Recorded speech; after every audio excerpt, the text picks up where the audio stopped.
I found this video very interesting. I'm going to let this play. This is an African calling a foundational Black American man the N-word, and you have a sister who is at the... Good morning. Happy Wednesday, chat. Blessings to everybody. Let's get into it. This is Dennis. I believe he's a lawyer. Well, obviously, as you see on the screen, yeah, he's a lawyer. But let's get into it. This is a fast food restaurant, and she is really putting him in place about using the N-word. I want you all to listen very carefully. If you don't believe, this is not 1986, okay? This is not 1996 when we were walking around with Africa Unite, Fight the Power. There's been a lot of growth that has happened amongst Black Americans over the past several years. And part of that growth is accepting the reality that a lot of these African and Caribbean folk, but you know, Caribbeans share the same history, but specifically the Africans have been, we're not the same people. And no matter what you say, we're just not. I found this video very interesting. I'm going to let this play. This is an African calling a foundational Black American man the N-word, and you have a sister who is at the, this is a fast food restaurant, and she is really putting him in place about using the N-word. I want you all to listen very carefully. If you don't believe that foundational Black Americans don't recognize that we're different people, listen to what this lady has to say. Danny. That's how niggas get when niggas you tell it. Man, see, this the shit this you gotta go through. Unbelievable. It's not nice for you to say. Really? Especially being an African descendant. You and us are different. So you refer to him as a hungry nigga is disrespectful. That's like a white man calling him a nigga. Really? Don't do it. Damn. Tell her. Somebody walking in referring to you as a nigga, you gonna holler what? You're African, right? Or somebody call you Black, you gonna holler you African, right? Right. So yeah, so stand on it. He not no nigga. Don't call him no nigga. Don't press him no nigga. Record him how you want. Like I said, that's not okay. No, that's not how niggas get it. Watch your mouth. That's a niggas give a nigga. I appreciate you. I can use any word I want. No, you can't. Because he walking in car refer to you as Black, but you know how you're African, right? Bro, let me tell you something. Yeah. 11:35. Oh, I was gonna say, Now I want you to understand, you got this African from the continent who's sitting there insisting on being calling the FBA man a hungry N-word. And you got a sister saying, that's not something that needs to be coming out of your mouth because you don't have the shared experience that we do. We may, unfortunately, still use that word as a term of endearment, but we don't want Africans or anybody else using it. So for all the white people listening to this broadcast, you listen to a lot of hip hop, especially that East Coast hip hop, because I knew it was popular. But you have to understand, a lot of those East Coast rappers, they were either from the Caribbean or they had a lot of Caribbean or African influence. They were not foundational Black Americans. They weren't Black Americans. That is not a term that we use as a term of endearment. It only became popular because of that hip hop culture. It's disrespectful. If you call certain people an N-word from a certain generation, they will treat it as what it is, an insult. It would be no different than,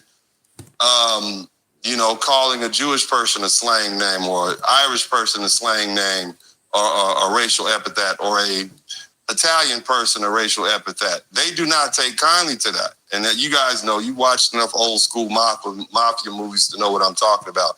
But for this African person from the African continent to refer to this Black American man as an N-word is disrespectful. And this is part of the reason why we've delineated. Let's continue listening. I'll do just the mashed potatoes with my bad. Oh yeah, we fucking with you. Yeah, I appreciate you. Good sport. But yeah, we just be fucking with people. We do comedy too, so that's the main thing. So you know him? Yeah, I know him. Yeah. We both we got the glass. He's trying to mitigate. Yeah, we friends, but it's inappropriate. It shouldn't have been used. I like the way she did that. I tell people all the time, but I don't operate like that. And the other thing you have to understand is that, not all Black people that come to this country we don't treat them all the same. Some of them they contribute, they mind their business, they leave us alone. But one thing you will notice is that most of them, when they show up, they don't move to places like Utah. They move to Atlanta, they move to Houston, they move to DC, they move to Dallas, where there already other black people are, so that they don't have to try to build America like we did. Check this out. Country, you have little room for error. Look at the year of return. What are the black Americans, the Caribbeans, the black British, what are they calling us to do when we come there? Exactly. And do what else? And build and train and to do what? Let me give you the Ugandan perspective. What's the favorite saying of Ugandans? What are you adding on us? Isn't that what Ugandans say? Yeah. What if the South Africans add? For you all who don't know, this gentleman's name is O'Shea Duke Jackson. He's a very popular YouTuber in the black sector of YouTube. Good morning, chat. Good morning. Happy Wednesday. Let's get it.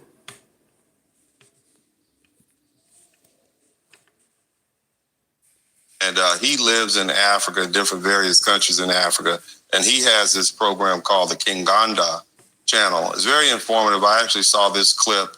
I think it was on Instagram or I'm not sure, TikTok. But he goes into some great detail about the contrast between how black Americans are treated when we are in Africa and how Africans or their expectations when they come to the United States. Ask the question, what's the question? What are you adding? What are you adding on us? And if you're going to say, listen, okay, we failed the system, you're right. But what are you adding on us? Because when they look at me as a black American in Uganda, even though Uganda is not South Africa, what do they ask? What are you adding on us? That's all they ask. So our situation is what it is, but you're foreign here, so what? What are you What are you adding Now, on us? if you don't add anything on what is there, it is very difficult to say, well, you're looking at the wrong person, because I don't see the wrong person. What I see is you. And I may not be educated to see that, but I see you. And I see that you're not adding anything on me. So now I see that because you're next to me. You're in here, bro, where I live. See, me and TJ don't live. We don't interfere in African business. But if you set up a shop in my business and I see you, you're... Yeah. When black Americans go to other countries, we mind our business. We don't get involved in their politics.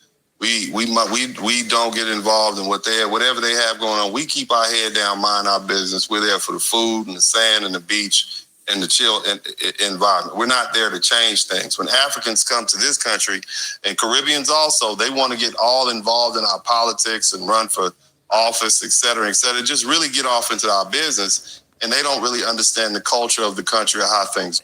Right, they don't understand none of that shit. They understand their culture. They want to bring that shit over here. That's not cool. Good morning, chat, everybody. You know what I'm saying? That's not cool. Come here and assimilate to America and respect the Constitution. Don't try to change it to your country ways. No, this is America. We're going to keep it that way. No disrespect. Work, and that presents a problem. My neighborhood. So you're here with me. Why are you not in Santon? Why are you not in, what's the other neighborhood there? Midrand. You're here with me, but you're not adding anything on me. And then you're telling me I should be focused on somebody else. I don't want to hear that shit. I don't want to hear that one African shit. Good morning. What the are you doing here? That's how I feel about you. And again, both things can be true at the same time. And so what I'm saying at the same time is... Yeah, so O'Shea, let them have it. You know, it's like you come to the United States, you Right, get off in our Anunnaki, business. right. We Good come morning, over there, Anunnaki. you're not bringing anything to us. But what you want to do is you want to tell us how things should be run in our country. And you're just not equipped to do that because you don't understand the culture and you don't understand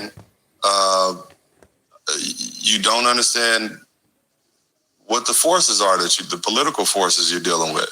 And so you're just making a bunch of missteps. But let's continue. And you guys know this. This guy's name is Byron Donald. This gentleman, I think one of his parents is from Panama. The other one is from, I don't know what other Caribbean country, but he's running for governor of Florida. Now, I want you to listen to what he has to say about reparations. And the first thing you should ask is, why is it any of this guy's business? But let's listen. My mother's Jamaican. My father's Panamanian.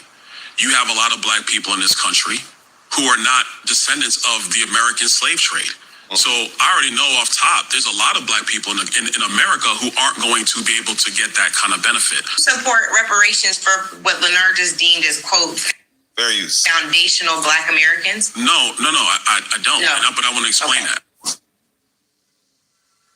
So here you got a Caribbean first-generation immigrant who's in this country. walks amongst foundational Black Americans, and now he is running for political office and he's opposed to reparations. I just want... Yeah, they're the downfall, man.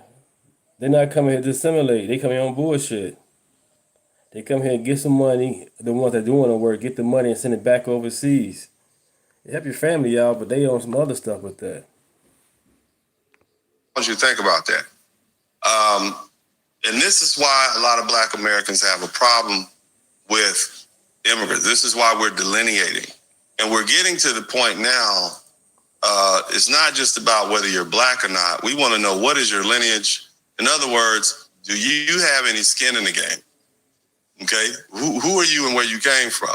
Check this out. This has been going on for a while. Reparations, you call it ignorant? No, because you don't. What makes you think you have a right to my birthright? Why are you even talking to me about it?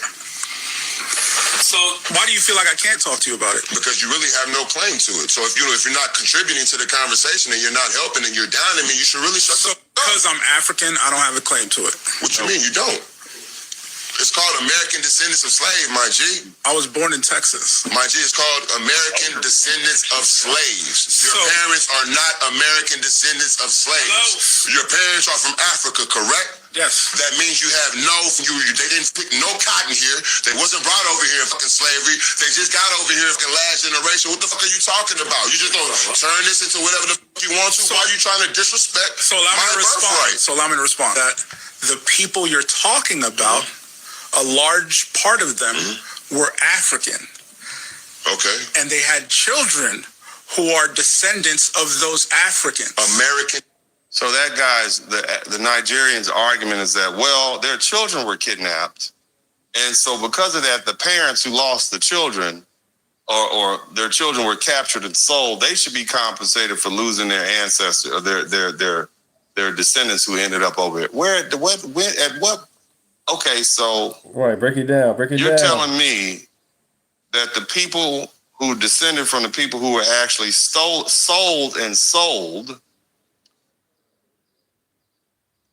aren't entitled to reparations, and the people who stayed are? I'm just saying. I want you to say, but you see the mess this creates? You got all these Africans over here and all these Caribbean folk over here. And they're going to jump in and say, well, I'm oppressed too. I've been here. My parents have been here since 1997, and we've had to experience racism. We got a ticket in Alabama one day, driving through I-20.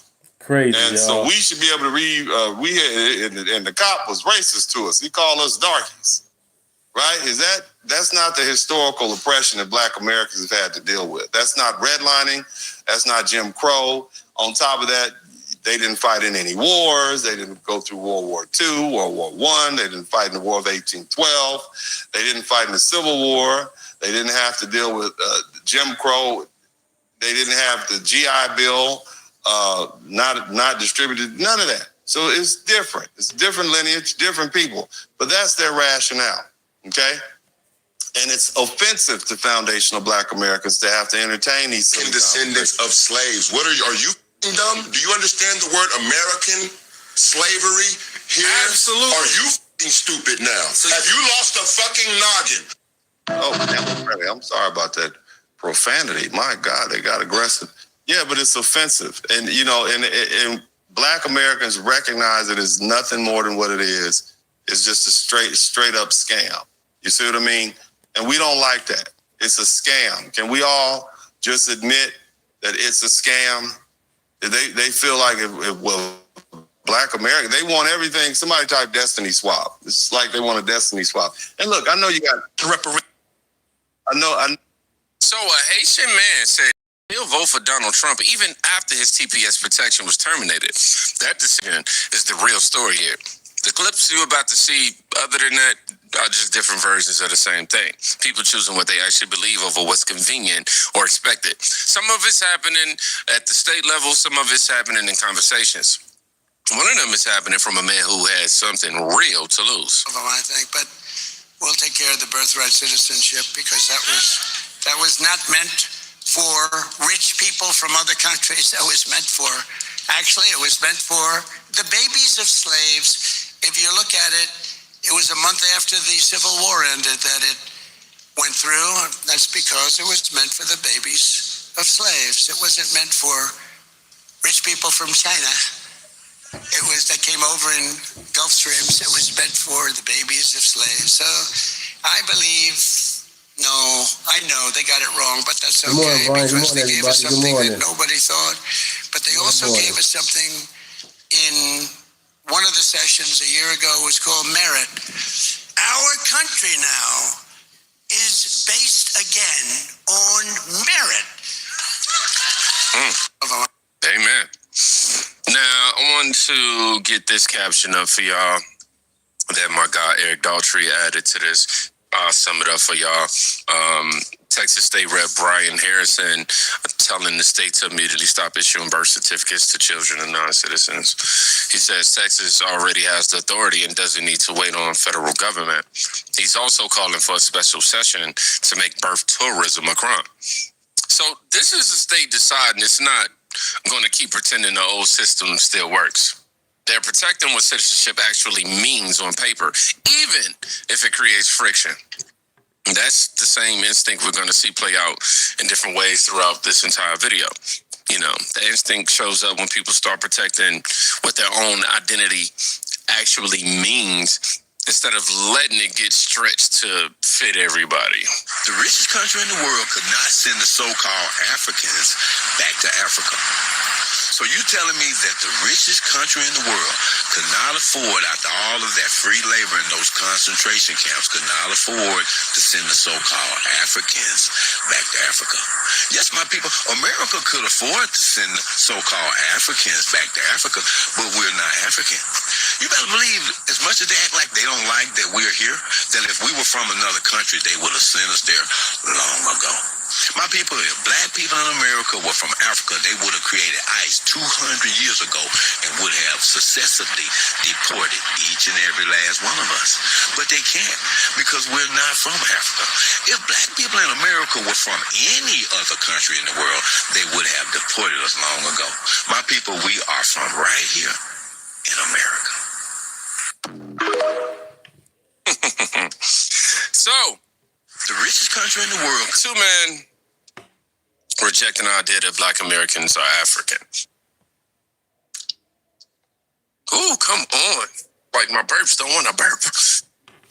But anywho, they're refusing to carry a label that was never accurate just because it's politically useful for other people. Once you get clear on who you actually are, it becomes easier to stop performing for narratives that don't serve you. Like I said, once people get clear on who they are, they start getting clear on who they're actually willing to support. It's the term foundational Black American, but I am going to use it for the remainder of this video just to not have any confusion. But the foundational Black Americans saying that they're only going to be supporting other foundational Black Americans in the boycott, you guys sound so fucking stupid. The whole fucking point of the boycott, you fucking nimrods, is supporting other Black people, no matter if... You mean the Black people that come over here and be like, oh, I know Black, I Nigerian. Yep. I know Black, I Dominican. I know Black, huh? I know Black. Yeah. They said they're not Black, so what they need our Black money for? They don't support us. They don't claim us. They laugh at us for chattel slavery. They think we're stupid. They have slurs for us. So, what are you talking about?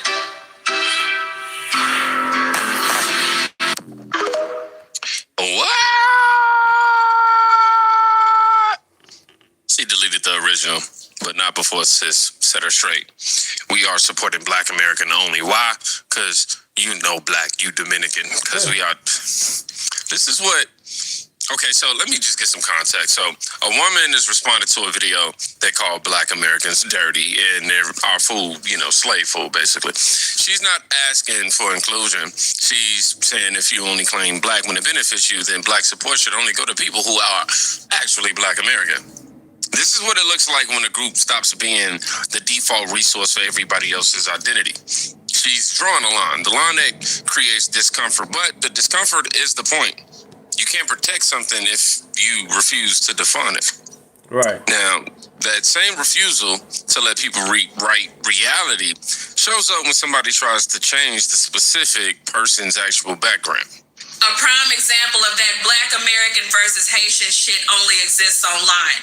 Now, on my main page, I've had to throw several Black Americans completely off my page for disrespecting Haitians. At the end of the day and the beginning of the next, if you pissed about her winning at the BET Awards and you Black American, you say she a one-hit wonder and she don't have to do it. Let me explain it to you. Baby, when you do something right, you only have to do it once. Okay, she not talking about pop your ass, finesse, and all that shit like the shit that y'all used to. Okay, she tried to give you bitches a queen mindset, and she did that. When you do something right, I'ma say it slower. You only have to do it once. So to call her a one-hit wonder, you out of your goddamn mind. You wish you could get the success she has, and the reason y'all hating on her because she a Haitian woman. Bitch, bow down. Bow down because she did what none of you other bitches have been able to do yet. Bow the fuck down. She did it without shaking one piece of ass. She did it without no kind of vulgarity, nothing. She did it and bitch, you bow down. Not only because she a Black woman, because she a Haitian woman. Dig. So y'all can talk that shit online, Black Americans versus Haitians. Y'all know the business. With Lauryn Hill coming to the situation, the conversation, you bow the fuck down because she is a queen. And she love all of you. She don't act like the rest of us. She love all of y'all. I love some of y'all. I don't love all of y'all. I love who loves me. If you love me, I love you. If you don't like me, then fuck you. You feel me? But she don't act like that. So at the end of the day and the beginning of the next, respect Lauryn Hill, not only as a Black queen, but a Haitian queen, and doing what y'all queens still haven't done yet. If you heard that video and you're wondering why it's in this video, just read the caption real quick. I'll give you a second. Now, if you're at work, hey, I'm sorry, you're just gonna have to play it back. No, I'm playing, I got you. So, a woman calling out a TikToker that tried to turn Lauryn Hill into a Haitian queen. She corrects it immediately. Lauryn Hill is a Black American from New Jersey, and that's a literal fact. It's a small correction, but it's part of a bigger pattern of people editing other people's stories to fit whatever narrative that they're pushing. Most people are starting to push back on these edits in real time. And then you run into something, the point of this whole video, that cuts through all of it. As an American of Haitian descent who has grown up knowing of Donald Trump for at least 40 years, who has heard every insult he said about the Haitian community, who's watched as he removed temporary protective status from 500,000 Haitians and Syrians, and who's voted for him 3 times in a row, I come to you humbly to say, wow, this is a Haitian that voted for Trump 3 times. Amazing. Come on. Hear him out. I'm quiet. Hear him out. That I would still vote for him again. I will bear the burden. I will bear the... So at the end of the day and the beginning of the next, respect Lauryn Hill, not only as a Black queen, but a Haitian queen, and doing what y'all queens still haven't done yet. If you heard that video and you're wondering why it's in this video, just read the caption real quick. I'll give you a second. Now, if you're at work, hey, I'm sorry, you're just gonna have to play it back. No, I'm playing, I got you. So, a woman calling out a TikToker that tried to turn Lauryn Hill into a Haitian queen. She corrects it immediately. Lauryn Hill is a Black American from New Jersey, and that's a literal fact. It's a small correction, but it's part of a bigger pattern of people editing other people's stories to fit whatever narrative that they're pushing. Most people are starting to push back on these edits in real time. And then you run into something, the point of this whole video, that cuts through all of it. As an American of Haitian descent who has grown up knowing of Donald Trump for at least 40 years, who has heard every insult he said about the Haitian community, who's watched as he removed temporary protective status from 500,000 Haitians and Syrians, and who's voted for him 3 times in a row, I come to you humbly to say that I would still vote for him again. I will bear the burden. I will bear the cross of having to deal with the fear that my compatriots, if not my countrymen, are probably going to be sent home into a dangerous area. And it bothers me, but everything that's out of my control I give to God anyway. But I'm just here for the accountability of it. I'm looking at America dead in the eye and saying that I would still vote for Donald Trump because he is the protector of the American experiment. In the introduction, he straight up let y'all know that he's American before Haitian. Like, I'm American with Haitian descent, and my Haitian dream is to become American. And I'm not letting y'all do anything to jeopardize where he's at. So he didn't only vote for Trump 1 time, 2 times, 3 times to conserve this American dream, and he's aligned with MAGA. And this is a straight up, like American with Haitian descent. I want to respect what he identifies as because I want people to respect what we identify as Black Americans. But yeah, that's straight out the words. That's straight out the mouth of a Haitian man. On that note, God bless America, and I guess happy 4th of July to those who celebrate it. Somebody told me since I wasn't part of the original 13, being a California. Reparation was given, was about to be given, but Abraham Lincoln was assassinated, and Democrat Andrew Johnson shut it down. It was right there for him. Reparations and 40 acres and a mule. Abraham Lincoln had it for the black slaves, but Andrew Johnson, Democrat, shut it down. Google it. Google. It's right there for you. Poignant with Louisiana origins that I can't celebrate 4th of July, and I didn't become an American to 1804. Could you believe that? At least my ancestors, 1804. But yeah, let me know what y'all think about the Haitian brother, the Haitian, the American with Haitian, I guess, of Haitian descent. Now, you got a Haitian man on camera saying that he voted for Trump 3 times and would still vote for him again, even after the termination of TPS protections for Haitians. He makes it clear he's an American with Haitian descent. He's not letting group pressures change how he sees the country he lives in. He says he'll bear the burden and give what he can't control to God. This is the part that actually matters. A man from a community that was directly affected by the TPS decision still would choose to vote based on what he believes about America instead of what he was expected to feel. He didn't perform the grievance. He didn't switch sides because it would have been easier, more popular in his circle. He stayed consistent with his own principles even through the hardships, of it all. And even though it cost him something. That's why this stands out. Everybody else in this video is protecting a definition. He's protecting his own integrity. That's what's up, man. Texas, why am I tongue-tied saying Texas? Texas protecting what a birth certificate means. People protecting what Black American identity means. Man protecting what his own vote means to him personally. The common thread is people deciding that they're not obligated to go along with whatever benefits their group or their narratives. The Haitian man just did it at the highest personal cost. That's why it's the one that sticks. I definitely want to know y'all thoughts below. But whoever is faithful in very little is also faithful in much.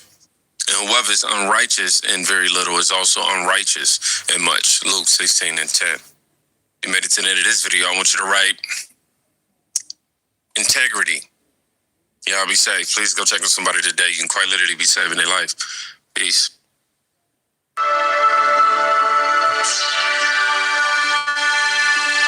Hey guys, welcome to the Liberal Hive Mind, a channel solely focused on exposing the abundant hypocrisy of the left. And here's the meme of the day brought to you by FiveMind.com. Oh man, I gotta tell you, this is a wild one. And also just considering the optics and the issue that we're tackling here, probably something that most people will avoid. But the hypocrisy here, the instant karma backfire on the Democrats, it's just too good to avoid. And frankly, I think there's a way to have these conversations without being overly rash or hateful careful. There's a way to talk about these topics in a matter-of-fact way, in a respectful manner, even though the overarching, dynamic here or theme is obviously controversial and will easily offend people. But basically, we found the girl.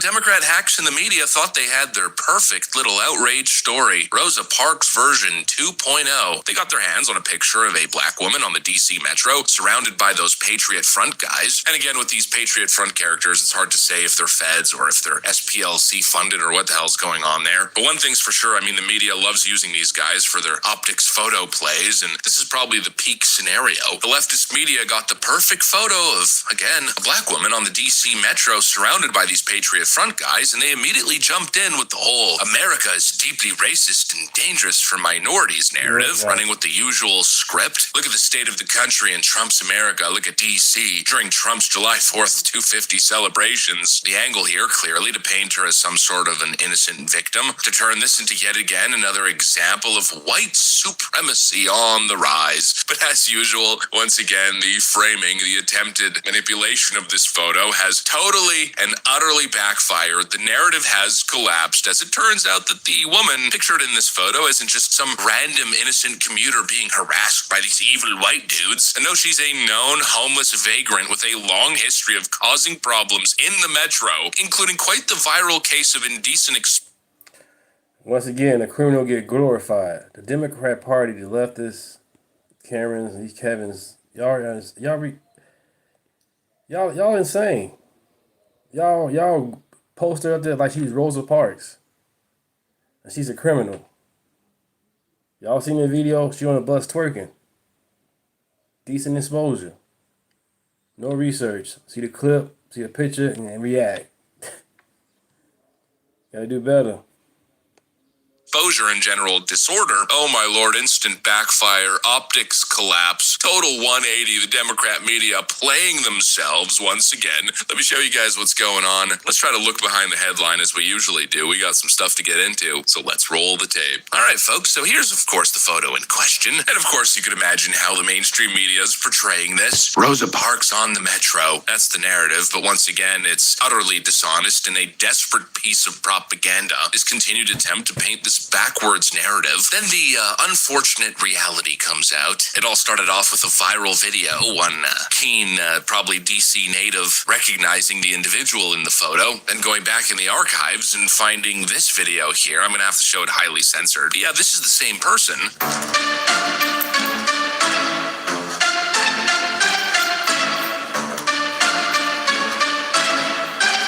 Like I said in the intro, she's a well-known homeless vagrant with a long history of causing chaos and engaging in indecent acts and disorderly conduct. The reports that I've read suggest that she's been repeatedly cited for indecent exposure, public urination, aggressive panhandling, and general disorderly conduct. In other words, the whole situation has utterly backfired. It's now become far more emblematic of the chaos, frankly, that Democrats have unleashed in major cities. I'd say much more so than the racial narrative that they're desperately trying to push here. I'm seeing defund the police, soft on crime policies, this refusal to deal with the homelessness and mental illness epidemic spilling out on the streets, more so than this horrible act of hate. But that's what they're pushing, of course, and it really doesn't make any sense, especially when you account for the fact that, well, there was no act of hate, no act of hate crime towards this person. She was simply surrounded by a group of individuals engaging in their First Amendment right. You know, if you really think about it, maybe it is true that Patriot Front's views are extreme. I don't know. I haven't exactly read their, mission statement. From what I understand, and this is, again, assuming that they're not basically an SPLC PSYOP organization. They're nationalists, arguably white nationalists. They want to preserve the heritage of the country. They're anti-immigration, yada, yada. Which really, if you think about it, as the Overton window has shifted so significantly, it's not even necessarily that far off from the stance that a lot of mainstream Western governments are even taking these days. But let's grant it to you that this is a real organization, not an SPLC front, and that their views are extreme. Well, they were simply peacefully assembling and exercising their First Amendment rights. They didn't touch the woman. They didn't threaten her. I don't believe they have a history of engaging with people violently or aggressively or engaging in hateful rhetoric, which again is protected by the First. The question is, y'all believe I said, not a question, they said that they gave her the seat to sit down. And then also, who took the picture? Who took the picture? It's all a psyop, man. The woman was safe. And even if they did, but just sticking to this particular case, they didn't even engage with this person in any meaningful way. Yet the media is running with this across the board. Right. Either way it goes, down the board, the Republican Party is a party for America, period. Democrat Party, every time the Republican Party push something out for the black Americans, they went against it every time. The Civil Rights Act, freeing the slaves, you know what I'm saying, all of that. And when then this whole Juneteenth thing, the slaves was free. But some of these slave owners, you know what I'm saying, Democrats, they didn't want to let them go. They wanted to keep them. So some of these slaves could have been let free, you know what I'm saying, years, but slave owners wanted to keep them. It's crazy. Once again, the Democrat. They want to keep slavery, stay in power, period.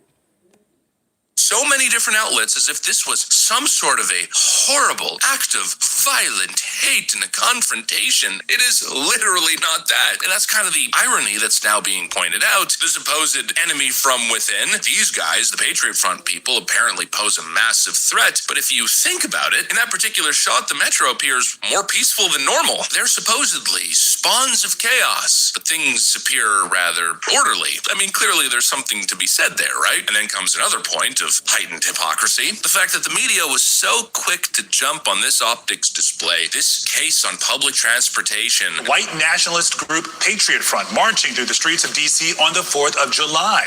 D.C. police tell us the group dispersed without any arrests. As well, can you walk us through what actually happened on that train? Was there any chatting? We can see from the pictures there, it looked pretty tense. It was actually, they were quite civil. They were talking among themselves, and I rode with them for more than 20 minutes. Cena can be seen sitting on a metro train, surrounded by masked men wearing the uniform of the white supremacist group Patriot Front. Their message to America is that it is for whites only.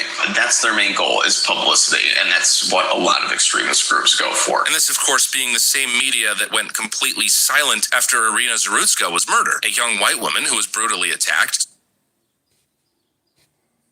Right. Look at that. It's 1, 2, 3, 4, if not 5 black people, you know what I'm saying, in that area. Y'all want to outrage of all white men, but yet all black people, one white person, she dies. Amazing. That's fucked up.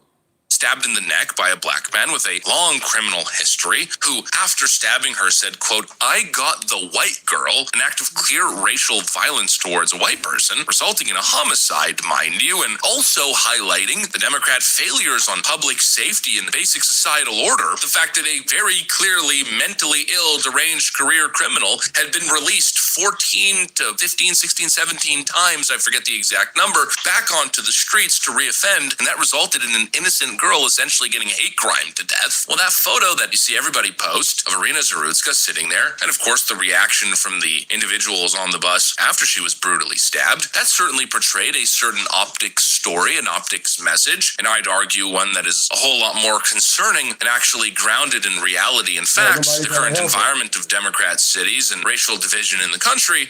Nobody tried to help her. That's crazy. The mainstream media didn't give it the light of day. They didn't attempt any optics framing. In fact, they didn't even cover it. They barely covered it at all. But the second they have a situation like this that is totally peaceful, no actual aggression occurred, really no threat of aggression at all, again, considering the fact that these Patriot Front members, whether you agree with them or not, whether you think their views are extreme or not, they seem to just kind of like walk around with flags wearing khaki pants. They have the right to do so. The First Amendment protects that activity, regardless of whether or not you find their viewpoints offensive. But that, of course, is the big story. That's the big threat that people face on the streets in DC and Trump's America. They're playing a game, folks. They're playing a freaking game. They manufacture outrage, they manufacture narratives, and their deceitful ways, once again, are on full display here. Anyways, that's what I got. Thanks for watching, and I'll see you on the next one.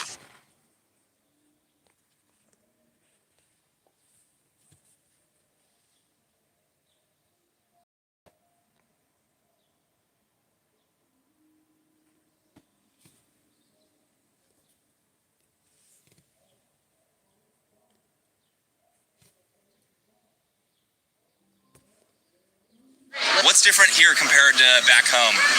Well, I'd say they're more inviting, they're more welcoming back here. Americans are? Yeah, I would say certainly are. Yeah. Why do you say that? You get a bad press, don't you? Yeah, is the media misrepresenting how Americans are? Yeah, back home. Interesting. 100%, yeah. They're the nicest people in the world. They're so open, like chatting and all that, and like hearing about like our culture, our history, and all that kind of stuff. And that's cool. They're just really, really nice. Yeah. It's good to hear, man. That's great to hear. I think a lot of people are going to hear that. They're going to be excited to hear that. No, definitely. They've been the most accommodating people in the world. Like I think the youths love having us here as well, surely as well. Like all these guys in like skirts, as you call them, and like it's just cool to see. Obviously, it's been amazing, mate. The American people are brilliant, man. Don't believe a lot of the kind of hype about being just really unfriendly and stuff. It's how you carry yourself when you're here, and just the fact that there's lots of opportunity and there's lots of ability to like kind of go, lots of great choice and stuff like that. The ones we've experienced this holiday, unbelievable. We've had such opening arms and we've been so welcomed into the city of Boston that it's hard to sit there and think Americans are bad, because every single person I've met that's American has been unbelievable. They've been so welcoming, they've been so supportive of Scotland. I came out of the subway at Kenmore, and we were mobbed by all these American kind of young people. I felt like I was John Lennon in 1964. I was like mental. It's like all these people going round going like you're Scottish, and amazing. Amazing, yeah. The women, jeez, the football, yeah. What do you find the American people to be like? Friendly and full of hope and positivity. Very hospitable, very helpful, great fun. Really communicative. You talk and everybody wants to have a chat and talk to you. And we love the US. Greatest country in the world. I was really amazed of the hospitality here in Texas. The people are really friendly. Everybody's been super hospitable and friendly. You got any single friends? I do. I have plenty. I just want a passport, you see. But I'm not bad to hang out with too. And so what do you think of Texas? Oh, Texas is great. Very, very good steak. Buffalo steak was wow. You found the people in Texas to be so far? Very polite. Friendly people since I've been here. We're lovely people. That's why we move over here, but we can't, so it's fine. So much more friendlier. Everyone in London's miserable because the weather's rubbish. It's raining all the time. But everyone is lovely. The sun's out. It's great. It's so good. The women. Yeah, so as you guys can see, and I've been documenting it for a while now, right? How, all of these World Cup fans are coming over here to America and realizing how, one, amazing America truly is, but then also that we're not mean, nasty, and terrible people. Because apparently mainstream media in other countries have been telling foreigners that America is a very dangerous place. Americans are mean, nasty, and terrible. Be careful if you're going to go to America. It's a very, very bad place. And so there's a story, and I think I dropped a YouTube short on this a couple of days ago. So if you watch my YouTube shorts, which I definitely suggest, you might have seen this. But before we hop into that, I do want to play a snippet from a British journalist by the name of Yasmin Ali Bahai Brown, and she's trying to give us Americans a message as we celebrated our Independence Day. And I want you guys to take a really close listen to what she has to say, because it is absolutely, totally BS. Okay, I'm gonna keep it PG. I almost cursed, because I watching this clip honestly made me a bit angry. It really did. To hear from somebody else from another country telling us this nonsense is just crazy, but this is what the mainstream media in other countries is feeding their citizens. Check it out. I'm sorry, America, but you still don't know how hated your country is. July 4th, 2026, America's Independence Day. The anniversary will be extravagantly celebrated, but America today is a frightful place. Slavery is being whitewashed. Academics, teachers, and activists who try to stop the erasure are being ostracized. Books about Black history or with gay characters are being banned in libraries. Abortion rights have been terminated by Supreme Court judges. Ruthless ICE men come for migrants of color. illegal as well as legal. Families are separated. The horror of such inhumanity. While I feel revulsion when it comes to Trump, to me, Trumpism is just a more extreme version of America's usual pride, greed, and destructiveness. For true and noble patriots, a reality check is now overdue. Worse still, the withdrawal of aid to the poorest countries is leading to epidemics and avoidable deaths, and US tech bosses refuse to accept reasonable regulation of the systems they have generated. This is becoming a threat to humanity itself. It's all done in your name. So when you celebrate Independence Day, remember your country as it really is. I'm sorry. We know our country as it really is. Who is she to tell us what being a patriot truly is? Who is she to tell us how we're supposed to spend our tax dollars? Who is she to tell us that we are not allowed to shut down USA? You know what I'm saying? Like that legitimately, it made me a little angry. And who is she to tell us that we need to start censoring speech? Because that's what she was talking about at the very end in terms of the tech companies. Who is she to tell us that we can't have freedom of speech? But they want to try to tell us that we're horrible and terrible and bad people. But why do you need to try to censor speech?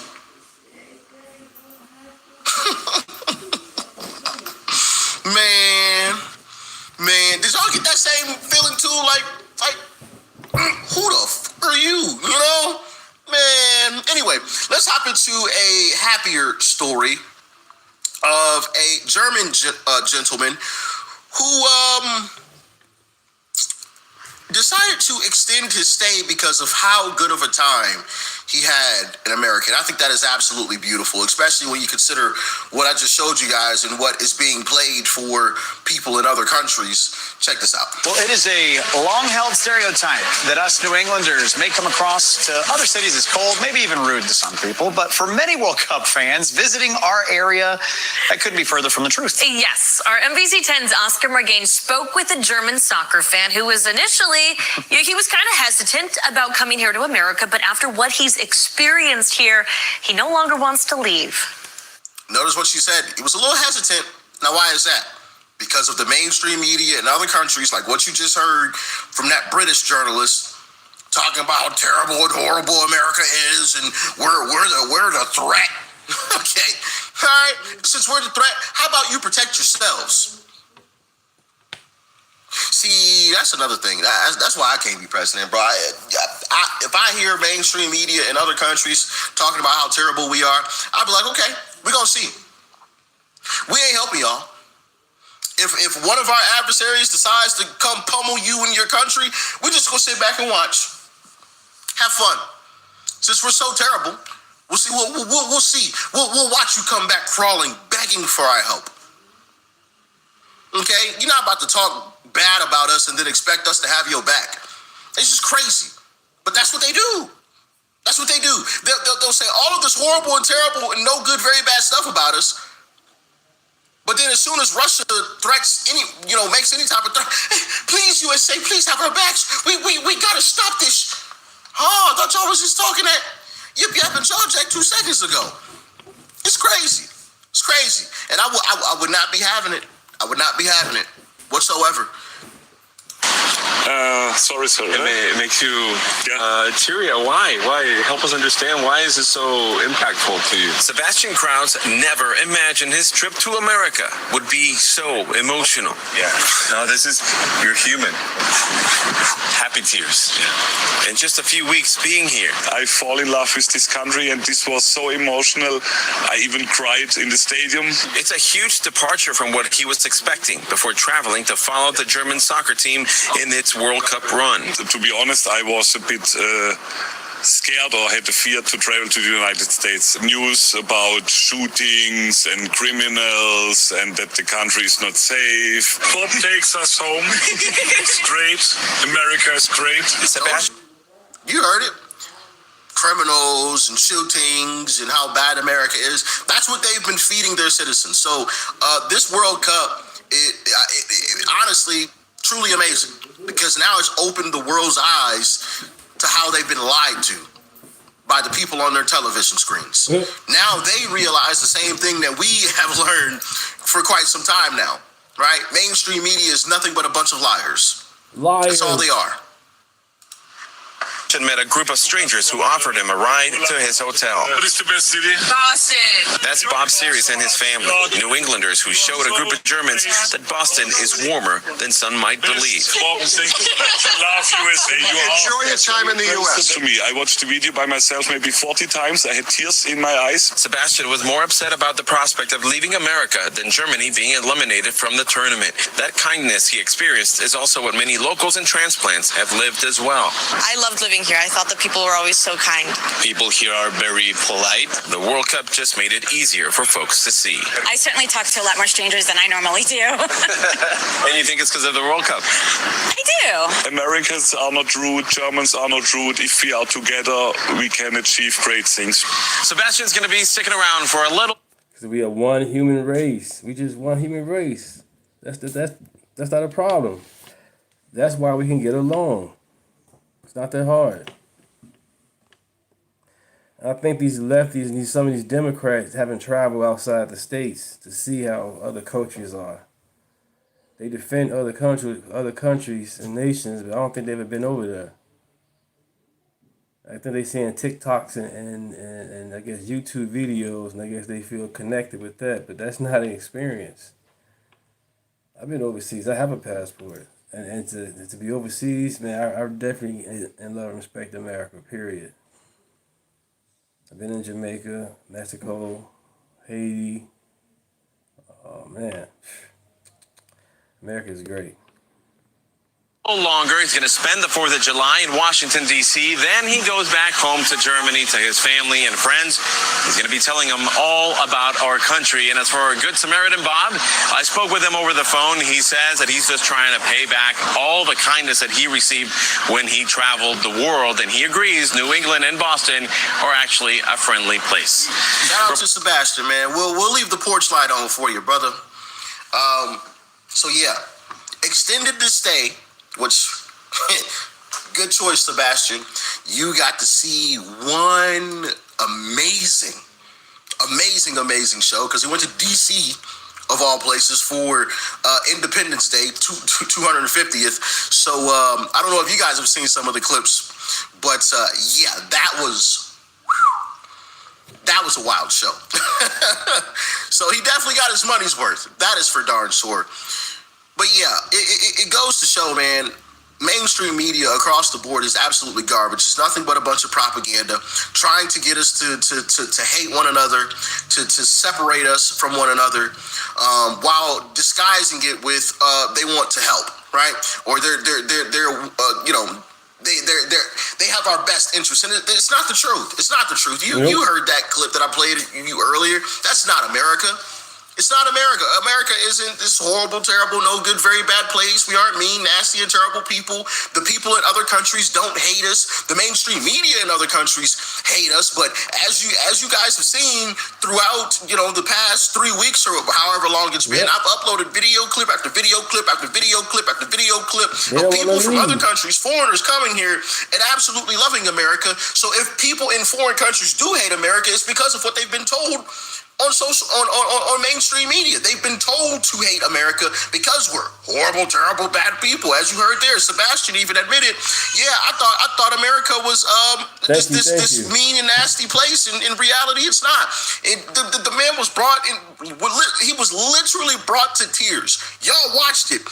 Brought to tears because he did not want to leave, and even went on to extend his stay because he didn't want to leave. But I mean, of course, eventually he had to leave. But extended his stay because he loved it so much. So that tells you right there, the mainstream media is just a load of crap across the board, which also makes you think like, if that is the truth, is there one or two or a couple of people at the top controlling all of mainstream media across the world? Because it seems like they're all doing the exact same thing. Crazy, right? Crazy. Anyway, y'all get into the comments. Let me know your thoughts and your opinions. Right now, as you're watching this, American warplanes are hitting Iran harder than ever. President Trump just declared the ceasefire is over and the regime is in a full-blown panic.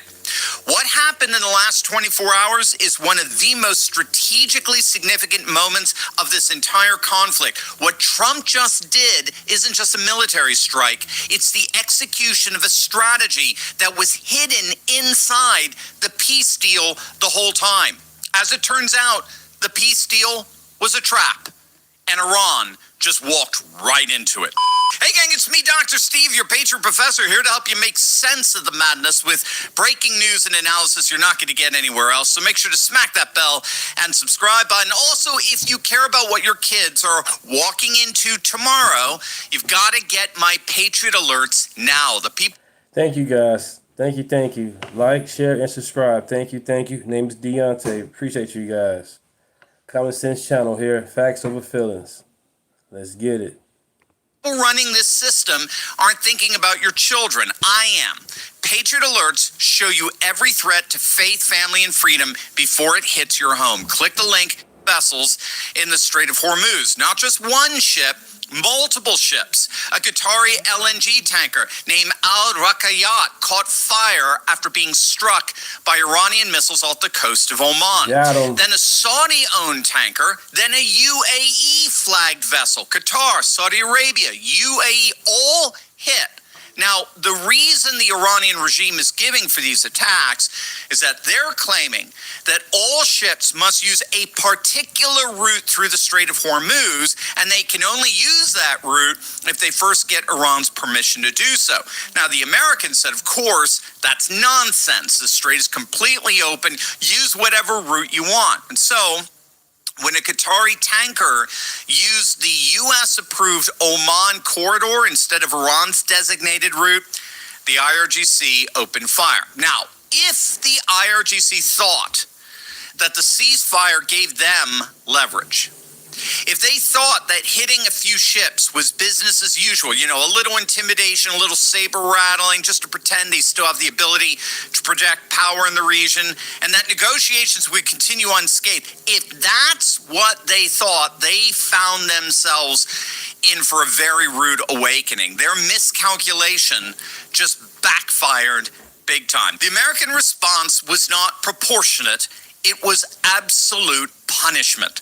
CENTCOM announced strikes in over 80 targets in Iran, 4 to 5 times larger in scope and power than any previous retaliatory strike during the ceasefire period.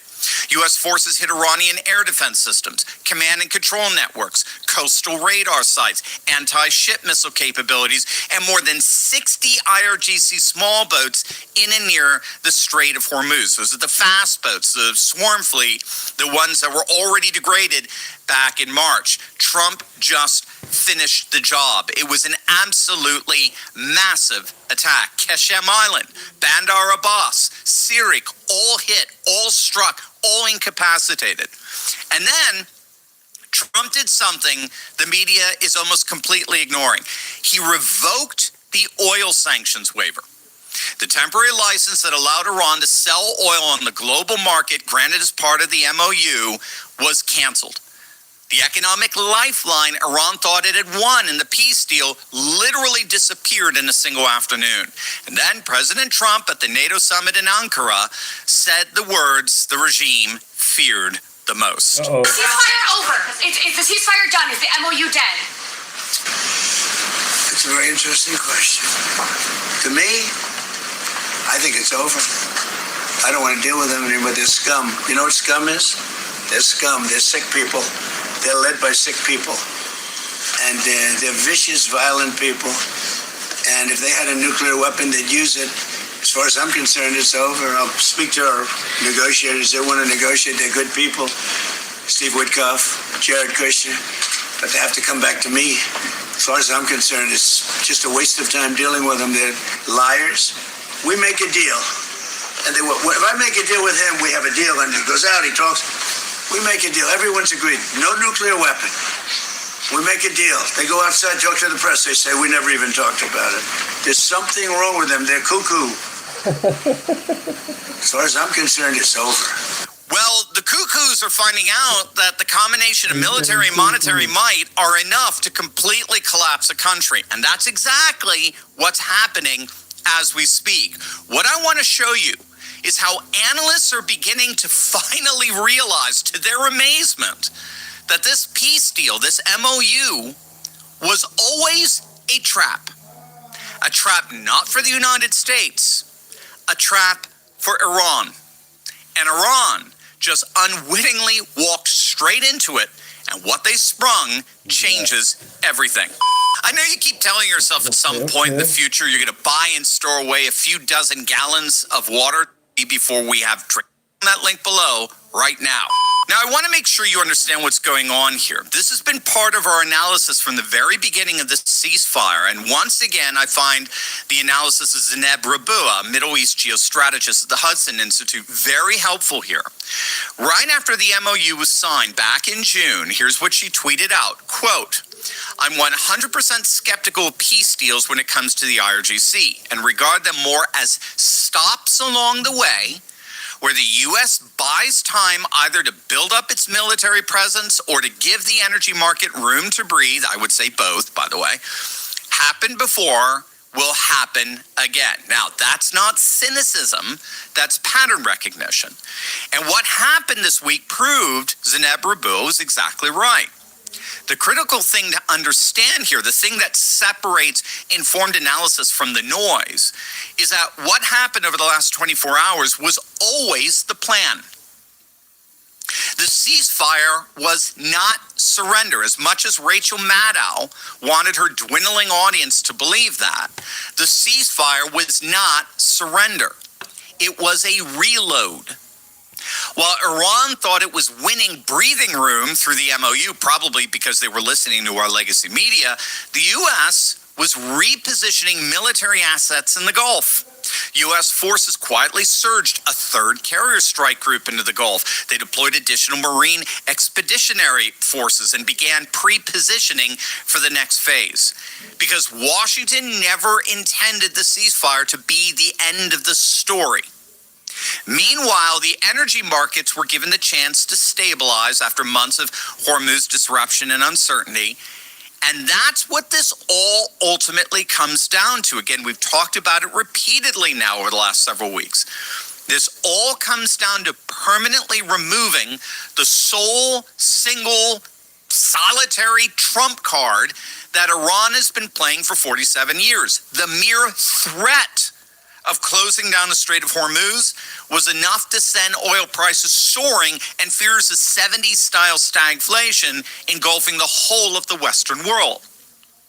Iran has been using the strait as their sole source of leverage to get whatever they wanted from a world that feared $200 a barrel oil prices that would cause economic upheavals the West hasn't experienced in a century. If that Hormuz trump card could be fully and finally eliminated, the Iranian regime is finished, at least at a geopolitical level. And if they aren't effective geopolitically, they won't be considered legitimate domestically. So how do you eliminate that threat? By making the closure of Hormuz the occasion for the regime's own demise. I'll say that again. By making the closure of Hormuz the occasion for the regime's own demise. The more Iran threatens Hormuz, the more they themselves bear the military and monetary costs. And the only way U.S. forces could exercise that much power and control is that they first rendered Iran militarily inert, which is exactly what they did in the first few weeks of this war starting on February 28th. What Trump is doing here is he's demonstrating that Iran no longer has control over Hormuz. He is demonstrating that to the entire world. They may think they do, but whenever they act on those impulses, they immediately find out that the military and monetary consequences on them are dire. Consequences that promise the eventual end of the Iranian regime. And once the Iranian regime is finished, Beijing's tacit control over Hormuz is comparably finished. Iran's proxies, Hezbollah, Hamas, and the Houthis are finished. Russian influence in the region, especially with Assad gone in Syria, is finished. This is geopolitics playing out at the highest level, and Iran simply doesn't know what's hitting them right now. And if you could believe it, it's only getting worse for them. It's not just ships.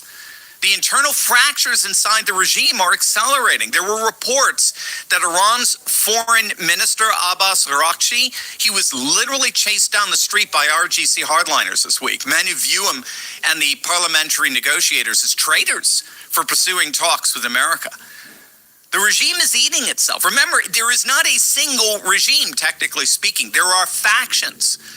And the military faction doesn't want peace. The diplomatic faction is terrified of war. And Trump is maximizing that split by turning up the military monetary pressure every time the hardliners pull the trigger in the strait.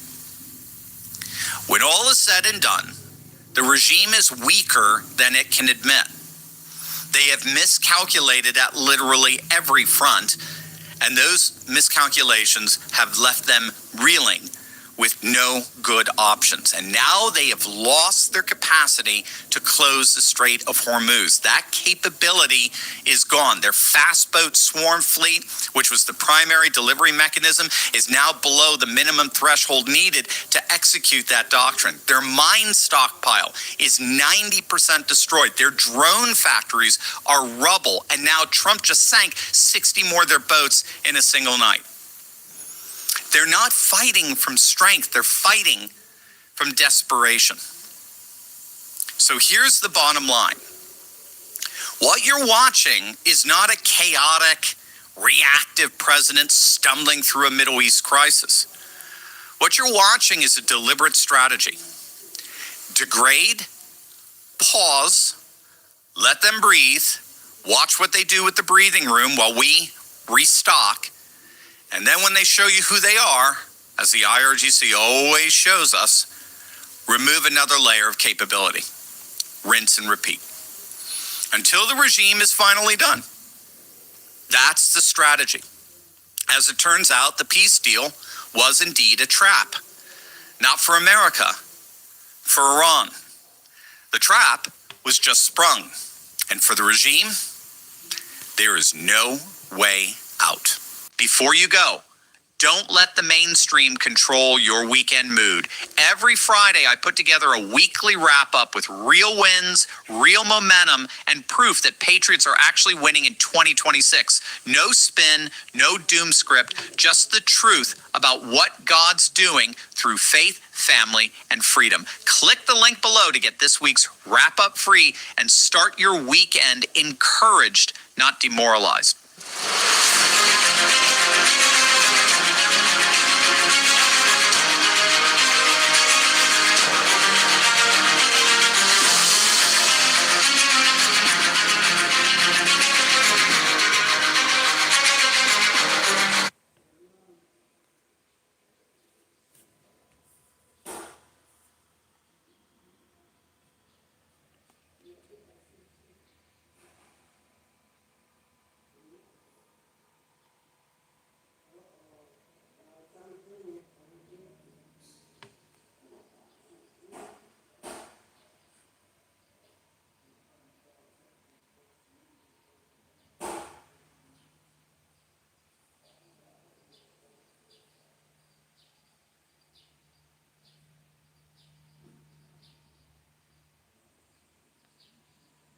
Ooh, boy, you got to be careful when you talk about Seth Rich on the internet. I mean, you could get sued. His family has sued people to the tune of 7-figure settlements for just talking about the theories of what happened to Seth Rich. So just the facts, ma'am. Here we go. Seth Rich was a DNC cybersecurity staffer, total patriot. You'd never see a Democrat wearing clothes like this. This was actually taken outside of the DNC headquarters. It's a hideous building in Washington. Seth Rich had top-level cyber clearances at the DNC, and it just so happened that Seth Rich was working there when the massive document dump from the DNC was handed over to WikiLeaks. These are, of course, the documents where you get everything from spirit cooking dinners with the Podestas to Hillary rigging the election against Bernie Sanders, to Bernie getting payouts, right, for dropping out, to Russia collusion, right, with the DNC. I mean, this is where it all started. These WikiLeaks documents blew the doors off of everything, the entire diseased church came down on their head. And I don't know if Seth Rich had anything to do with that. We haven't seen the evidence. But what we do know is at approximately that same time, right after the WikiLeaks dump, or around near that time, July 10th, 2016, in the absolute heat of the presidential election in 2016, when both national conventions were going on, Seth Rich was murdered, shot in the back at 4 a.m. in Washington, D.C. Not a particularly dangerous neighborhood of Washington, D.C. He was getting off a metro. 2 perpetrators who murdered Seth Rich have never been apprehended. There's never even been any explanation. The police say it might have been a robbery, but he wasn't robbed. So nobody knows what happened. It could just be a horrible coincidence, a random act of violence for absolutely no reason. Nobody knows. And so therefore, in an information vacuum, people ask questions. What I find particularly ironic about this is the enormous amount of effort that has been put in to counteract conspiracy theories about Seth Rich, challenging the Seth Rich conspiracy theories, right? You can see this. The murder of Seth Rich, unsolved murder of Seth Rich, true crime. Seth Rich has his own byline, and PBS, right? And the New York Times. You can find all these stories about Seth Rich, NPR. And it's always government-funded media. Seth Rich killing was exploited. His parents are fed up. Okay.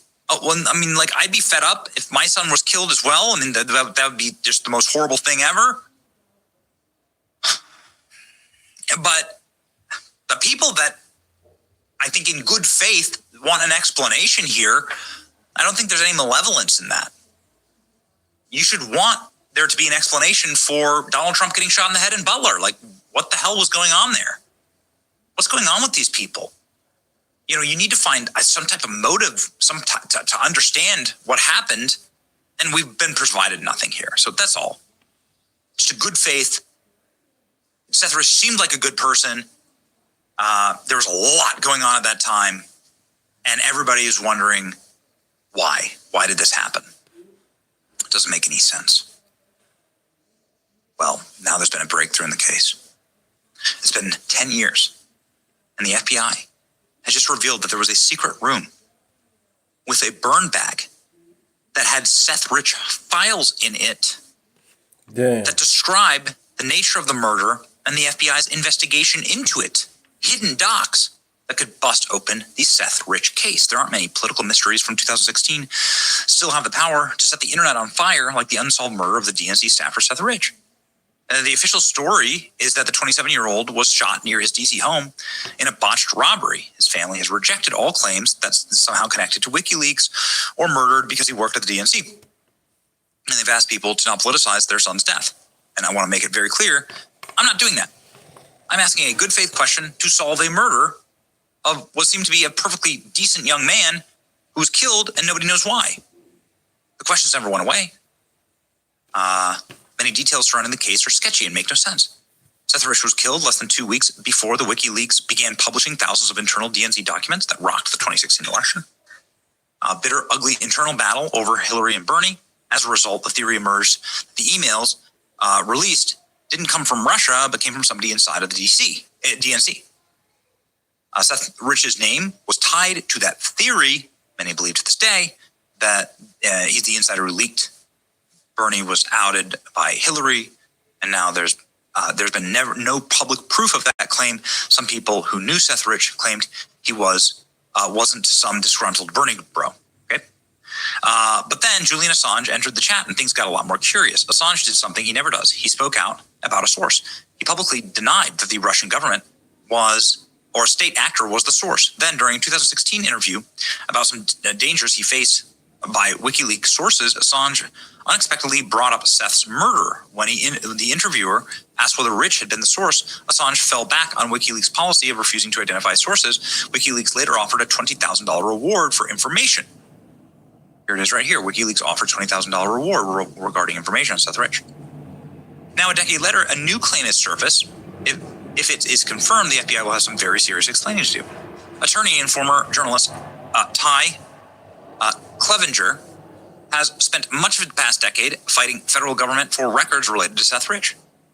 Clevenger took to X with a bombshell post. He says a government attorney told him that several hundred pages of connected to Rich might have been discovered inside of a hidden room at FBI headquarters, and the story is pretty explosive, especially because last year FBI reported that Kash Patel and his team had located secret burn bags in the Hoover building, and they found computer drives with thousands of pages of burn bags used for classified materials. Maybe Seth was part of that mission. Some of the records were reportedly connected to the FBI's Crossfire Hurricane investigation. Who is honest about what he knows and what he doesn't know, isn't done deal by any stretch, but could be something big. He hasn't received the documents. He doesn't know what they contain. He doesn't know if the FBI will release any of them. As it stands right now, he's just reporting what the government attorneys told him. However, there's a bigger fight ongoing about the records in the Seth Rich case. At first, the FBI told Clevenger that it couldn't find any records related to Rich. But later, court proceedings proved the Bureau had records and assorted materials connected to Seth Rich's laptop, an image of his personal laptop, DVD, and tape drive. Later, federal court ruled that the FBI improperly withheld material. So there you go. Here's Ty Clevenger's update. Today, an attorney for the government told me that it would soon be getting confirmation that several hundred pages of documents related to Seth Rich were found in a previously hidden room at the FBI. Why are there hidden rooms at the FBI? Nobody knows. So there we go. Patriot fighter. The FBI needs to release all files on Seth Rich immediately, says Tim Burchett. Today, I sent a letter to FBI Director Kash Patel for the release of all records in the death of Seth Rich. The American people deserve answers. Good. There you go. Given the administration's commitment to transparency, I strongly urge the full release of all records pertaining to Seth Rich to uphold the public trust. Yes, please. Ty Clevenger has been relentless in pursuing justice for Seth Rich for years now, and his work is the best hope that we have for ever getting the whole truth. No idea whether Seth Rich leaked to WikiLeaks, but I have so much respect for Ty Clevenger for sticking with this case like a bulldog in determination. Release the Seth Rich files. That's what I would say. Shouldn't everybody, but especially, I mean, we're looking at Charlie Kirk's murder trial right now. And while it's horrific, there is some closure that is happening in this moment because you're able to see all of the evidence. And it's going to put to rest the uncertainty about things. And so that I think is important, for everyone. That's how you peacefully move on.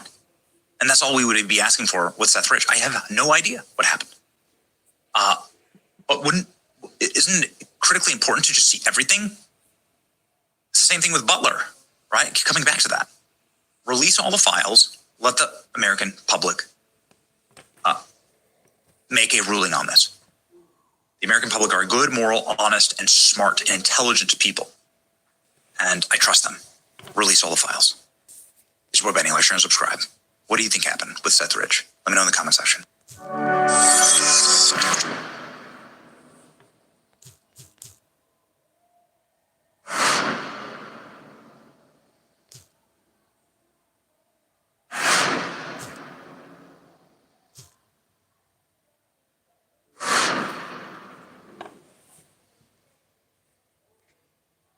Pulled out. I mean, it is a gusher of oil right now. We have a lot of oil, and anything that happens is going to happen very fast. We're not looking for long term. Okay, go ahead, Red. With MS Now, you said today that countries... You're with who? MS Now. MS Now, that's a failing network. Why would you want to work for them? MS Now, can you imagine? They wanted to get away. They took the name NBC because they were embarrassed by it. Go ahead, let's go. When do you hear this question? You said today that countries like Spain, Italy, and the UK were not there for the U.S. and its war with Iran. Should those countries be attacked, will the U.S. be there for them? Well, I'll tell you what. Number one, Spain has been very bad, but, Italy's been good, and almost all of the countries have been good. They just had a bad moment. They didn't help us.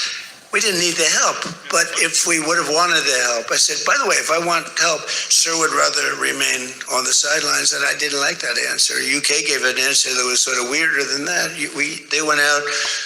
I said, would you like to help? They said, we do, but we want to wait till the war is over. This was not in the spirit of Winston Churchill. So, I'll tell you what, I can only say if there's one word that comes out of today, it's unification. I've never seen anything like it. Every one of those countries, they love us, they love each other. There was tremendous unification. It was a nice thing to say. And it was a very fair question, too. Yeah. Green? Yeah, you're wearing green, right? Good. Thank you, Mr. President. Eda Turul from Haber Global TV, Turkey. Mr. President, after your meeting with President Erdogan, can you tell us whether you and President Erdogan reach an understanding on Turkey's return to the F-35 program and the future of U.S.-Turkey defense cooperation? And do you believe U.S.-Turkey relations are entering a new chapter right now? Well, I had a great relationship in my first term. You remember Pastor Brunson, and he was put in jail for 35 years, and I called. He was an evangelical hero, actually, very good man. And I called President Erdogan, and he let him out. I didn't pay anything like Obama and Biden pay billions of dollars all the time. I never paid any for anybody. I just tell him, let him out. Let him out. But in this case, I didn't say it the second way. I said it the first way. I said, look, he's a good man. He's highly respected in the evangelical, and I'd like you to let him out. And he was in my office, in the Oval Office the following day, Pastor Brunson. I had a great relationship. When Sleepy Joe Biden got in, bad things happened with a lot of things between the border. Everything was bad. We were laughed at all over the world, and we had a very bad relationship with a lot of countries. I think Turkey was one of those countries. But that changed on November 5th when we had the election. And it's one of our best relationships. We have a great relationship. And they're talking about the F-35 airplane. And it's the best plane, and everybody wants it. And we have to make a decision who we give it to. I mean, my inclination, because he stayed out of, he's not a huge fan of Bibi, and he's not a huge fan of Israel, but he stayed out of that war. He could have gone into that war very easily, and he didn't. At my request, he stayed out of that war. He's been a very good ally. I mean, Marco could tell you we have a very strong relationship with Turkey. You know, it's a very big country. It's a very powerful militarily. It's the second most powerful country in NATO. It's a NATO country. So whether or not we do that, I haven't totally made up my mind. But my inclination is to say, look, he's done everything. He's helped us in so many different ways. And you know who else has been good to us? China. China never came into the war. They get 50% of their oil from Hormuz Strait. They never came into the war. They never said, I'm going to send a ship in 5 destroyers along each side of the ship.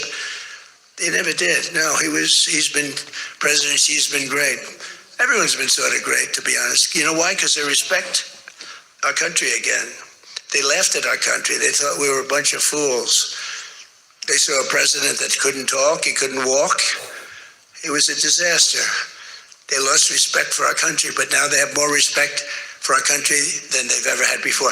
Thank you all very much. We'll see you back. Thank you very much, everybody.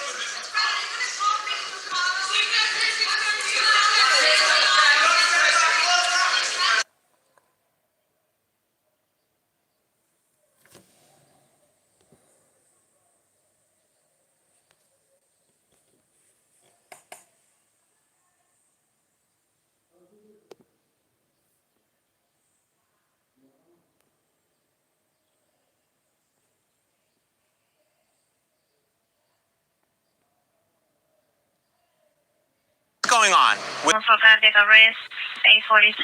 the Kentucky senator has been in the hospital for more than 3 weeks, and his team hasn't disclosed why he was hospitalized or given details about his condition.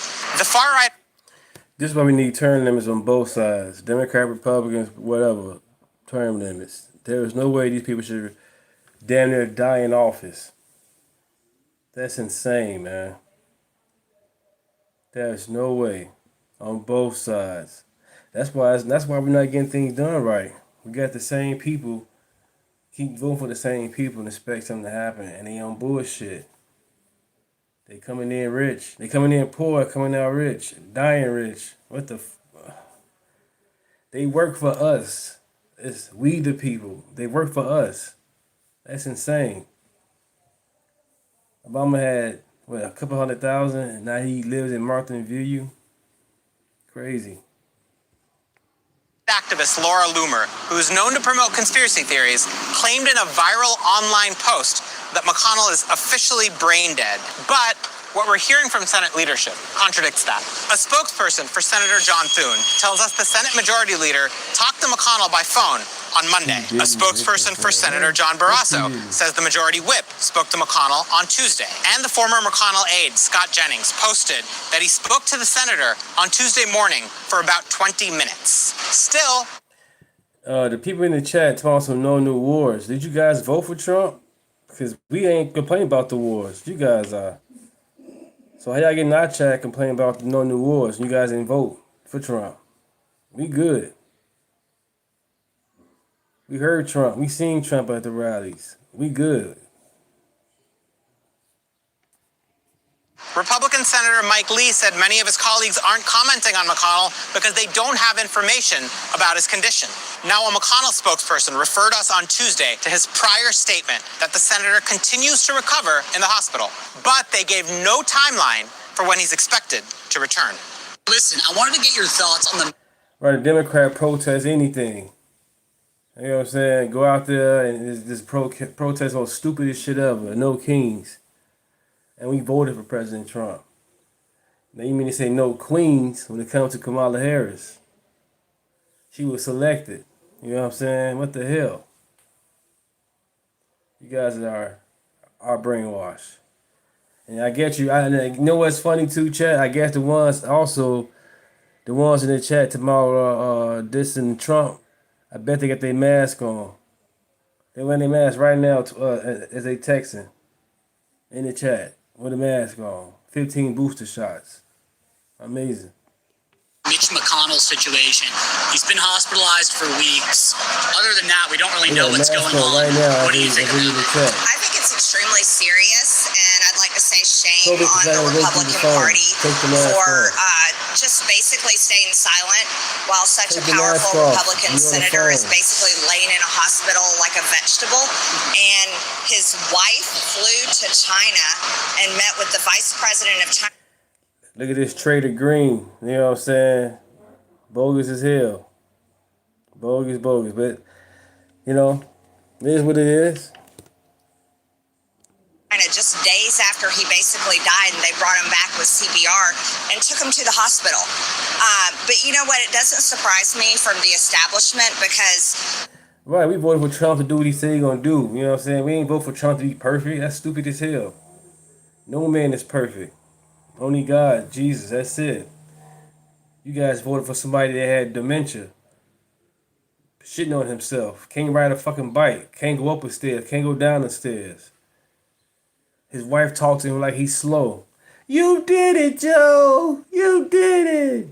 We're going to turn the page. We're going to turn the page. Really? That's her husband, man. That's elder abuse. She's bogus as hell for that shit. Bogus, man. Y'all talking about we a cult. You guys are cult.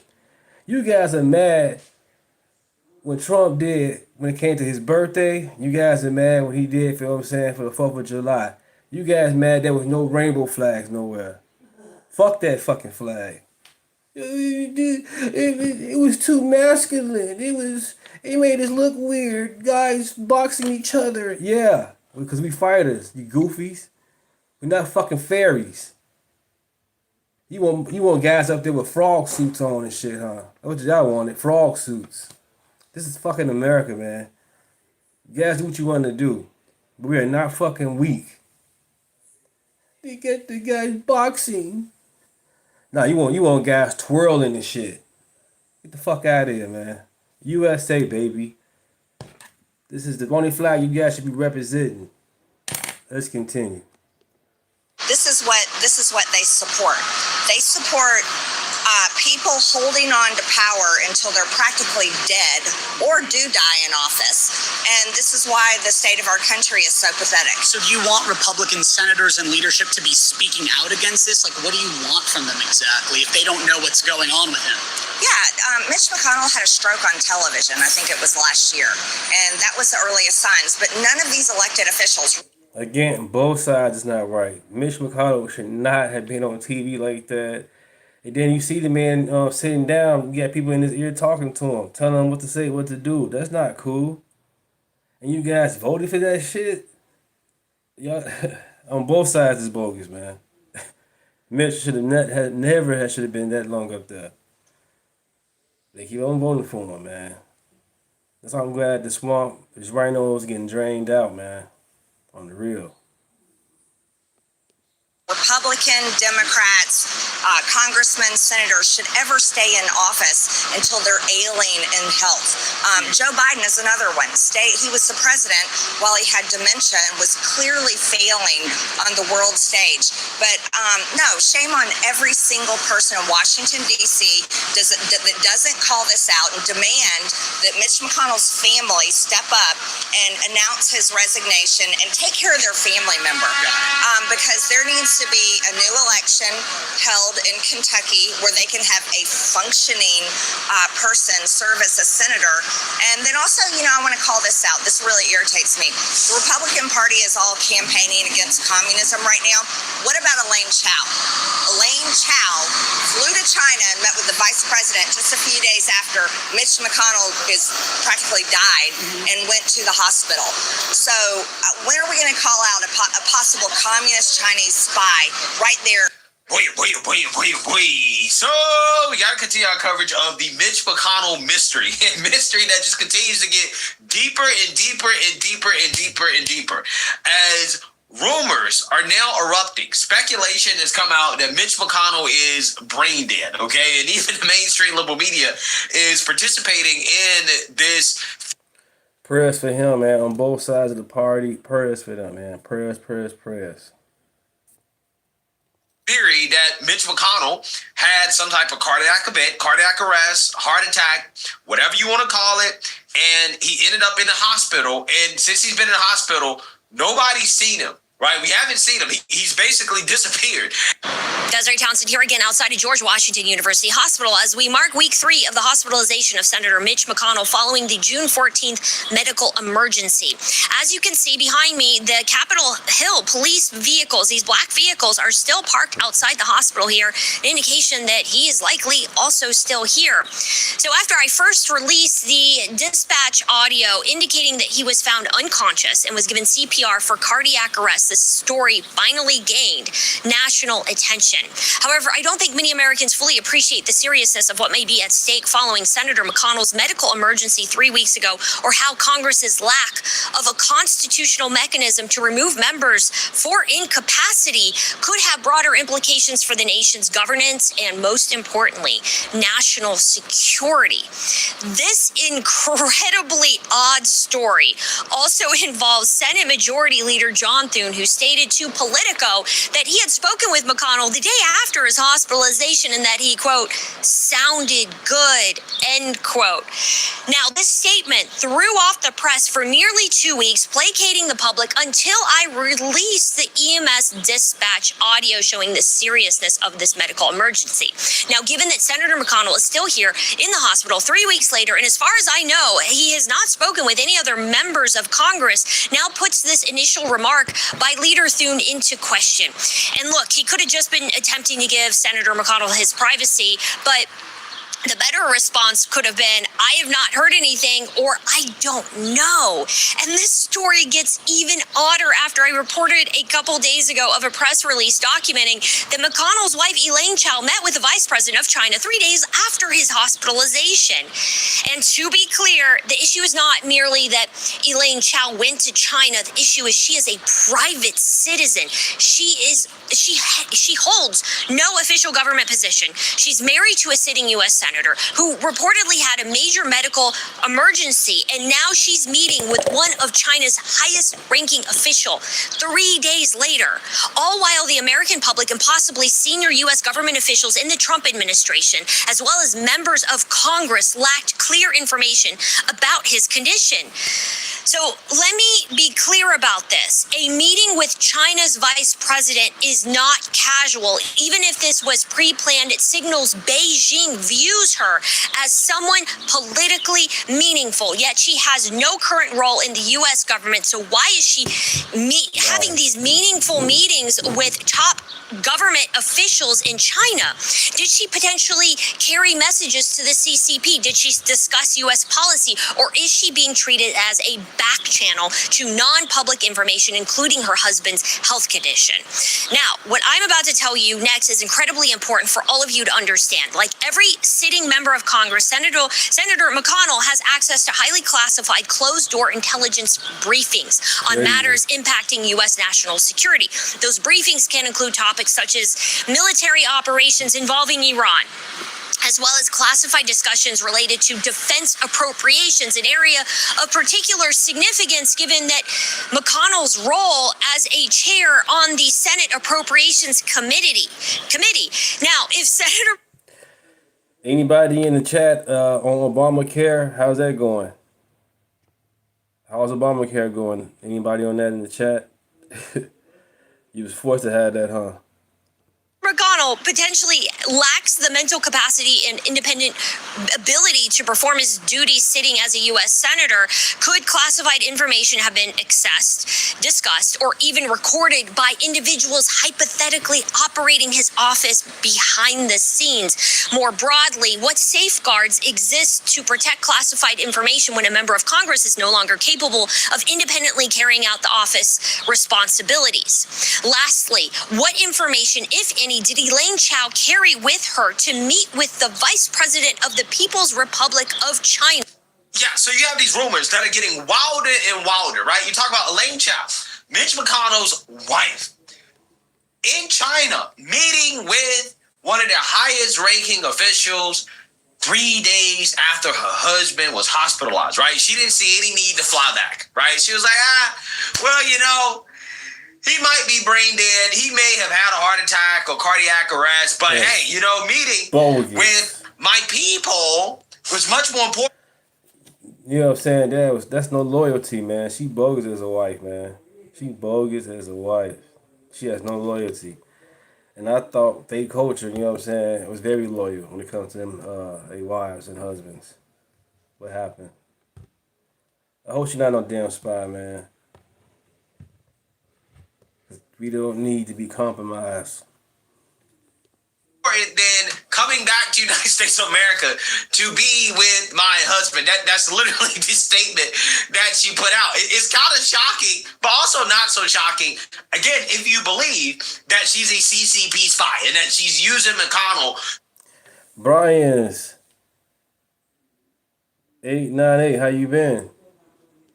To infiltrate the United States, which is what I believe 100%.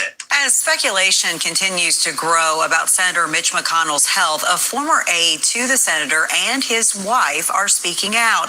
Elaine Chao, through a spokesperson, said to our CBS affiliate WLKY, she has been in China since June 12th, just days before the senator was hospitalized. She was there supporting family. She says the senator's health did not warrant an immediate return to the U.S., but is back now.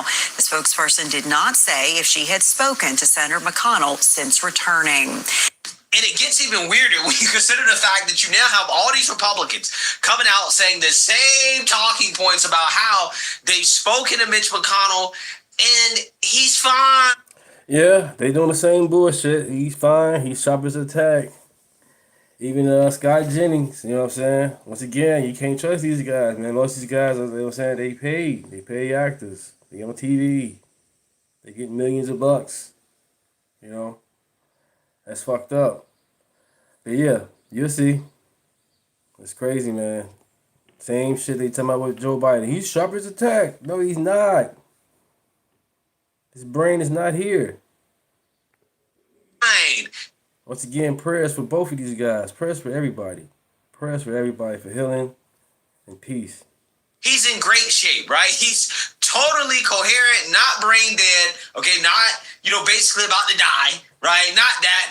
No. He's good, right? He's in good spirits and he's having amazing conversations with all of these Republicans. Senator McConnell, we're told, was hospitalized. Have you heard any word on him?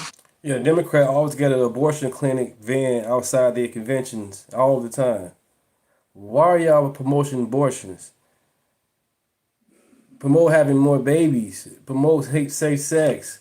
Promote having adoptions. You know what I'm saying? If you don't have your baby, give it adoption. I'm not a woman, so I ain't gonna get some people. Well, she might have 9 months, of BS going on. She might not. Hey, that's the body. Hey, that's no them. But there's options besides just going straight to go kill. That's the whole thing. There's options. There's options. You know what I'm saying? I was a foster kid. I was raised by my aunties. My uncles, they was around every now and then. My mom was beat, raped, and strangled. My father, I ain't never met him. I learned about it when I got older. Thank God she didn't abort me. I'm here with you guys. Other than that, we gotta do better, man. Stop aborting these babies, man. Period. When the immigrants come to America, the right way or the wrong way, when they come to America, they having their babies. They having them. They don't give a fuck. They are having their babies. We here in America complaining and shit. Killing our kids. Telling our kids it's okay to be opposite sex. No, stop doing that. Let them get older and do that shit then. Other than that, we need our babies. Keep having babies. Let's continue. I have. I spoke to him yesterday, and he was in good spirits. I mean, he was paying very dialed in, paying attention to what's going on, and indicated that he'll be back soon. There's a lot of claims right now being made about McConnell's health condition and his current health right now. What do we know? Yeah, Gio, we know that Mitch McConnell was hospitalized just about a month ago in June, exactly on June 14th. We know that EMTs were called. Right, Tom Homan, the same guy that Obama gave an award to. Tom Homan, the same guy that the news media did a ride-along with. They did a ride-along, with the ICE agents. With no problems. The media made the ICE agents nice agents. Now all of a sudden ICE, agents with Trump, ICE agents with Trump, they bad. Same guy, but different president. That's crazy. Same guy, different president is an issue. Don't get it, you guys. Called to his house then for a call of, and I want to read exactly what they said, quote, an unconscious person who appeared to be in cardiac arrest. We don't know that exactly to be McConnell, but what we do know is that McConnell was then... Right, we sit here arguing about, the BS. Why aren't the immigrants going to rich neighborhoods? They got better resources, better doctors, money, all that shit, better housing. Why they keep on sending them straight to the poor neighborhoods? To make you even more poor, to make you even more reliable on them as government. That's why I'm a Republican. That's why I'm MAGA. Less government, period. On the real. I like the government because why? We got a strong military. We need that. The fuck? On the real. In the hospital as of that date. And according to the most recent statement from his team, which they pointed us again to today, he remains in the hospital. His team said, quote, Senator McConnell appreciates the outpouring of support he's receiving while he continues his recovery in the hospital. There were some new details today, though. We did learn that top allies of Mitch McConnell and lawmakers close to him, including the top Republican in the Senate, John Thune, the number 2 Republican in the Senate, John Barrasso, and a former aide to McConnell who's now a CNN contributor, said that they spoke with him on the phone today. 2 of those calls, coincidentally, according to the post about them, lasting about 20 minutes. Again, according to the the depictions of those calls. Point being, it's the first time we've heard of McConnell actually speaking to someone while in the hospital. His team again says he continues to get treatment in the hospital. They have not elaborated on what his condition is, Gio. Well, Jay, as you can imagine, people right now online, they're asking, when was the last time McConnell was seen in public, and where is his wife? So the last time McConnell was seen was just a few days prior to his hospitalization. So he was hospitalized at just 1 or 2 or 3 days after he last recorded was having voted on the Senate floor. So around June 12th, June 11th. As for his wife, former Secretary Elaine Chao, she was on a trip to China. As far as we can tell, she left prior. When he do recover, it's going to be a heck of recovery coming back, man. On the real, this man, 80, 90 years old, that's a lot on that body. That's a lot on his body, the condition, man. Wow. to that medical incident that McConnell underwent, or checking into the hospital, we should say, on June 14th. Again, the details, though, are scarce. We've continued to press McConnell's office, ask them for updates, anything of that nature, and they continue to refer us back to that statement that they first issued last week saying that he remains in the hospital and is getting care. People also want to zoom out and they want to ask, how long has he been in the Senate? When does his term end? Well, Mitch McConnell is 84 years old. He's been in the Senate since 1984. His term ends this coming January. He was already not going to seek re-election. There's an ongoing race in Kentucky to replace him right now. And remember, Gio, he had suffered a series of public health episodes, but also he is perhaps the most important Senate Republican leader in the history of American politics who's left an indelible imprint on the Republican Party and on the court system in this country. All right, Jay O'Brien there, who follows it all. Thank you so much, Jay. Appreciate it. Do you think he'd be willing to call into the show? Could we get him on the phone now? Damn. You know, I wasn't Come on, really blast. expecting him to call this morning, to be honest. So when the phone rang and I was able to talk to him, I was frankly pretty grateful. I mean, as I said, I've known him since I was a teenager.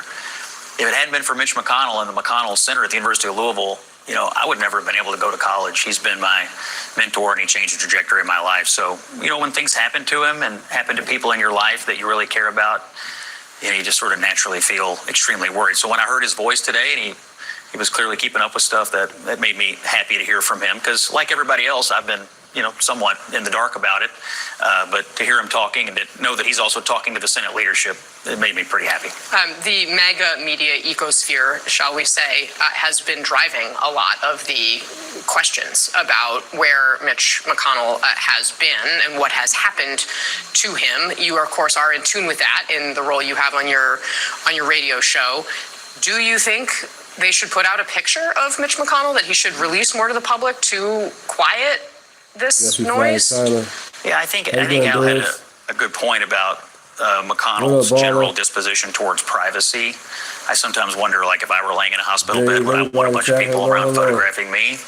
Probably not, particularly if I were an 84-year-old person who's normally private about his health. Probably not. But I take the criticism. I think it's a fair question about transparency. I think it's a fair question about whether they've done enough. But ultimately, these office holders, you know, they're in charge of their own operations, and you know, it may be somebody around him says, "Let's put out a picture," and he doesn't want to do it. I think that's a fair observation. Scott Jennings, don't do this, bro. Don't do this. I know Mitch McConnell is your boy, right? He's your guy. Okay, I get it. I understand that. Don't do this, bro. Don't ruin your reputation trying to pretend as if Mitch McConnell is totally fine, right? I mean, come on. We can't do this, okay? I mean, we spent so much time going after Democrats for pretending that Joe Biden was totally fine, totally okay, even though everybody saw that he wasn't. Don't do this, bro. Your reputation is at stake. Don't ruin your great reputation doing this, gaslighting us. We already know what's up, bro. Mitch is not in good shape. We've seen this guy fall down all over the place. We've seen him freeze up in public. Bro, he got 1 foot in the grave, 1 foot on a banana peel. He's almost done, bro. He's almost done. He ain't gonna last that much longer. I'm sorry, bro. If he's not brain dead, I mean, like, it ain't much left, right, of Mitch McConnell at this point. Don't do this, Scott Jennings. Please don't. He called me this morning before I did my radio show. We talked for about 17 minutes. You know, he talked a lot about the situation with Iran, talked a little bit about Ukraine. It was good to hear his voice. Voice sounded strong and sounded like he was keeping up with the news to me. Did you ask him how he was feeling? Yeah, he said he was feeling okay, you know, obviously well enough to call me on the phone and obviously well enough to talk to Barrasso and Thune. Now, look, I'm not qualified to discuss any medical issues or give you any information about that. That's really for him or his staff to do. What? Nobody heard from Mitch McConnell for... Right? Right? That was my thoughts, right? What? Right? Come on, Scott. Don't do this. Don't do this, bro. 3 weeks, and today you talked to him about Iran and the history of the vice presidency and the history of the Senate. What? I'm sorry, I don't buy that at all. How bizarre was that from Scott Jennings, who went from having no problem speculating about Joe Biden's health for 4 years and Lloyd Austin's health and Dianne Feinstein's health, but suddenly he doesn't want to comment on Mitch McConnell's health because he's not a medical expert? What? I don't buy it. Something is not right. Something is going on. Bro, this is totally fair, right? This dude is 100% right, okay? This guy is 100% on point. Scott Jennings, you can't do this, bro. You can't do this. Your reputation, dog. You looking like a hack, Scott. I'm just keeping it a buck with you. I'm keeping it a buck. I know McConnell's your man. You work for him. I get that, but at the same time, bro, you gotta protect your reputation. You still gotta have a job after Mitch McConnell's gone, bro, and he ain't got that much longer. So I'm just saying, this ain't the way that you should be handling this. I'm gonna keep it a buck with you. That was so weird. Mitch McConnell was hospitalized 3 weeks ago, and no one in Washington has any idea why. His staff hasn't given any explanation. But suddenly today, out of the blue, he had 3 lengthy phone calls with 2 Republican senators, John Thune and John Barrasso, and then Scott Jennings. Senator Thune's office put out a statement today claiming the 2 had a, quote, lengthy conversation that covered a variety of topics, including national security, end quote. Mitch McConnell, who according to a 911 dispatch recording from June 14th at his Kentucky home, was receiving CPR and was in the middle of cardiac arrest. Right? Great communications. He's Department Supervisor, CPR in progress. Okay. You must to respond for cardiac arrest. For cardiac arrest. And over the last several months, the 84-year-old senator has been seen just freezing up on Capitol Hill, unable to speak or answer questions. This has happened multiple times. He's fallen. He's collapsed. We've seen him in a wheelchair. Now we have a lot of questions about what's going on with Mitch McConnell, who is supposed to retire in January. Yeah, see that, you heard that. Hey, I'm gonna keep a buck. This Newsmax guy is 100% on point, right? I personally think there's gonna be an announcement. I don't know what it's gonna be, but I don't think it's gonna be good. I would be shocked to see Mitch McConnell back in the form that he was before. And I think Republicans need to just call it like it is, maintain credibility on this, just call it like it is. He ain't in good shape. You don't just, as an 80-plus-year-old, you don't just recover from cardiac arrest, right? Like, cardiac arrest, I mean, like, that usually means death, right? That's usually what it means. At 84 years old, he is very, very, very, well, I don't even know if I would use the word lucky, really, just depending on what condition he's in. But the fact that he's still alive, allegedly, we don't even know that, to be honest with you. Allegedly, we don't even know. But, like, again, the fact that he's even alive after cardiac arrest, and they basically had to revive the guy, right? CPR, reviving him, right? Chest pumps, okay? 80-plus years old, and you mean to tell me he's totally fine? He's talking about Iran. He's talking about foreign policy, right? He's talking about the history of the Senate. Get out of here, bro. Get out of here. This is worse gaslighting than what they did with Biden, bro. I'm going to keep it a whole buck with you, okay? I'm going to keep it a whole buck. It's worse gaslighting. You're not going to gaslight me like this. Mitch McConnell is cooked. He's done. Stick a fork in him. Look, at the end of the day, I think stories like this are a great example of why you need term limits, right? You need term limits. You probably need age limits too. Like, we just shouldn't have sitting senators who are flat out incapacitated and we don't know. If Mitch McConnell was good, all you gotta do is take a selfie. I'm good. Here's a video of me talking about the Senate, about Iran, right? It's very easy. It's very easy to prove that Mitch McConnell is alive, right? Or that he's not brain dead, if he's actually not, okay? If he's in good spirits, it's very easy to prove it. Hello, everybody, and welcome back to Red Eagle Politics. Make sure you guys like this video down below and subscribe to the channel if you are new. So the polls are currently showing Democrats gaining about a point compared to a week ago in the polling average. But is this really what is going on? Does this signal a blue wave of the likes of 2018, where the Democrats go out there and, they flip a couple Senate seats, but even though they lost on net, it was mainly safe red states that were electing Republicans. But still, in terms of the House, they gained like 41 seats. They were picking up governorships left and right. Does that seem to be the case heading into 2026, or could Republicans possibly be on the verge of bucking the trend historically? Because let's look at the historical trend before we really analyze the polling and analyze certain metrics that show that a blue wave may not be happening. But you look at this, the median midterm House seat loss for a president is typically somewhere around 25 to 30 seats. I think anywhere above 25, you could say it's a wave.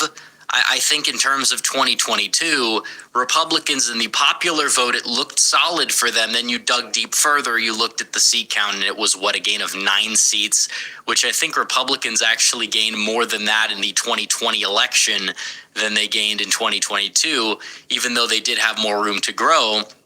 And that's definitely something that matters with a lot of the redistricting stuff that we see. So are Democrats going to be able to replicate the first Trump term? Are they really going to be able to pick up 41 seats or even 21 seats? The answer is no, especially in regards to 41. Now, if everything goes right from now until Election Day and somehow they have a double-digit lead in RCP, maybe you could say 20's on the table. But I'm not sure that I'm seeing it given the metrics that you use to analyze the midterms. And we got a lot wrong in 2022 because we ignored these 4 metrics. The only problem is the Democrats are ignoring those 4 now, 3.5 of which are actually benefiting the Republicans. All 4 benefit the Republicans compared to a lot of these people's expectations. But when you look at the polling, I'll say this before we go to break, because it's important to note that typically in the summer, you see a polling response bias in favor of the Democrats, and you're kind of seeing this start now. And we saw the same thing in 2024, 2022, 2020, 2018, 2016, 2014, 2012, 2008, 2004. So regardless, it's like you go back and look at all the elections, they could say, well, that's a cope, but it's like basically a law at this point. I don't know what drives that. I really don't know. And maybe this could be the sign of something else, possibly, and maybe it's the first time where it doesn't. I don't think that's proper evidence to say in and of itself that the polls are underestimating Republicans. I think it's just more telling when you look at this. Democrats have kind of been stuck around 48, 49. They were above that long before this point in 2018. And Republicans, they have a bit of consolidation to do that we know. They usually do lag behind. But this time, it does seem like they have the resources, the candidates, et cetera, that are going to be able to make that happen. So we're going to analyze what we call the 4 M's when we come back, because they kind of demonstrate why there won't be a blue wave. But first, I got to tell you guys about my good friends over at Allegiance Gold. Since you follow this channel, you already know how to read the board a few moves ahead. You don't take headlines at face. Guys, welcome back to the video. So messaging is important. That's the first one, messaging. Because you look at this, what are the Democrats running on? Because Blumph bad is not going to cut it. Hate to break it to them. 2022, they saved themselves a bit in some races, especially for fundraising, which helps more. And we'll get to that in a minute, because they did have this like abortion focus that drummed up some enthusiasm among some, liberal low prop voters that was able to benefit them. Also, 2018, it was healthcare. It was Obamacare. And attacks on the healthcare so far aren't really going to work, because a lot of the healthcare reform Trump did in the big, beautiful bill won't even go into effect until 2027 in many cases. So it's going to be hard for them to effectively run on that alone. And I think they understand that. Much of Trump's agenda is relatively, popular in terms of his ability to cut taxes. This whole tax cuts for the rich, they do it every time. It's not going to uniquely give the Democrats an edge. So they're focusing on trying to sow division within the right, talking about Epstein, this whole war. there's some of that, but the whole fixation on Epstein, like we see people like Sherrod Brown running on something that's a debunked conspiracy theory, basically, against the president of the United States, is not really going to cut it in a state that voted for Trump by 11 points. That's why he's losing the early polls in Ohio. That doesn't happen very often, and that's going to be a big problem when you talk about the Senate as a whole. What are they exactly running on? You know, we see people like, James Tallarico trying to attack the opposing candidate in Texas more so than anything else. That might be his best bet. It's probably not going to be enough, given how Paxton has kind of proven himself to be a relatively strong titan in the state of Texas. On top of it, when it comes to Tallarico's policy baggage, that's really what voters are going to be voting on more so than personal baggage. So we'll see there. But it's like the messaging's all over the place. They don't have a coherent message. They're going back to the woke stuff. They're defending it while claiming they're trying to move away, but they're not actually moving away. It's a bit of a problem, whether Republicans have good messaging or not. Trump and Republicans are racist. Fact. No, they're not. I'm a Republican. I'm a MAGA. I'm not racist. You racist. How you going to chat and say they racist? You racist. Nobody in the chat talking about people race but you. Not as irrelevant because they didn't have a good coherent message in 2022 either. It's just about having the money. But again, they do actually have a message here, because Donald Trump is effectively trying to paint the Democrats as radicals based on who they're nominating. And he tried to do this in 2020 with Biden. It wasn't going to work with Biden, calling, some neoliberal establishment Democrat a communist, even if his administration was full of social Marxists. Not really the point. The party never switched. The only thing that happened was the people started voting for free shit under Roosevelt. People started going for free shit. Because other than that, for the 100 years, if not longer, blacks was voting Republican. Period. After the Lincoln assassination, things went downhill from there a little bit.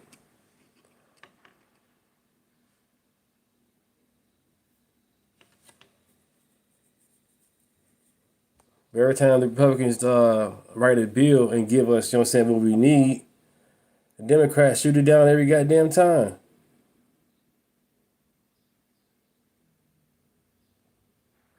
Right, Brian West, I guess he don't know I'm black, I guess. I must be Indian or something to him. Because I'm definitely ultra MAGA, baby. 43 years old. From Chicago, west side of Chicago. And, yeah. And my family from Greenwood, Mississippi.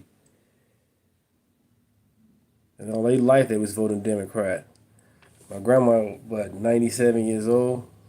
So she got a chance to grow up in the 30s. So, with her mind, during the 30s, that's when the Democrat was popping. The Great Depression was going on, all type of BS. So, yeah, the wonder why they kept on voting Democrat. They want the free shit. That's the problem. The Republican, we about getting the money and buying your own shit and doing your own thing. The Democrat want to stay in power and tell you what to buy. You can't buy a Red Bull, or you can buy grapes. You know what I'm saying? They tell you what you can do, what you can't do. That's crazy. Michelle Obama, when it came to school lunches, she came, and messed the school lunches up. Trying to make it healthy. She made that shit trash. On the real. I never was a big fan of school lunches anyway, but when they did have certain foods, I wanted to smash, and I smashed. I had a good time. It was fun. I went to school early in the morning to get my breakfast. On the real, but Obama messed it up. They messed up everything. Point, we talk about effective messaging here. This is effective messaging when Democrats are putting up lunatics and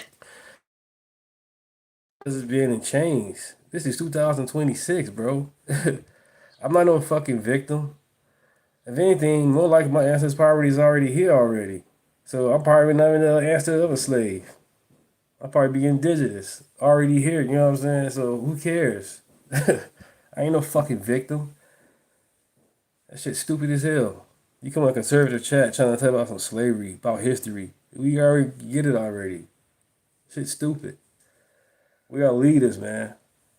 We alphas. We ain't no fucking betas. The past, the white man, he won't let me get a job. That shit so played out, man. That's that, what's that, Good Times back in the day? It's that JJ bullshit. Get the fuck out of here. Every single state that they can.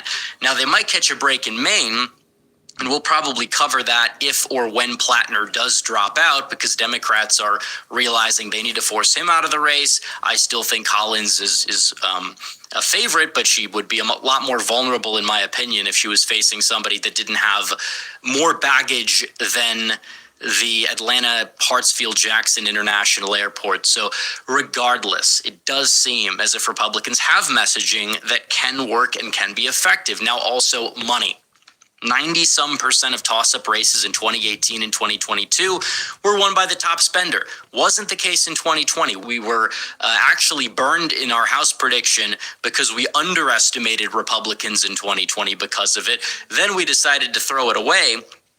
And we were wrong, because money did matter, because in midterm years, there's not a presidential, environment where everybody is going to be brought up by it. And obviously in a high profile race like the presidency, money doesn't matter as much. You could be outspent 3-1 and win. Trump was outspent in 2016, outspent in 2024 as well.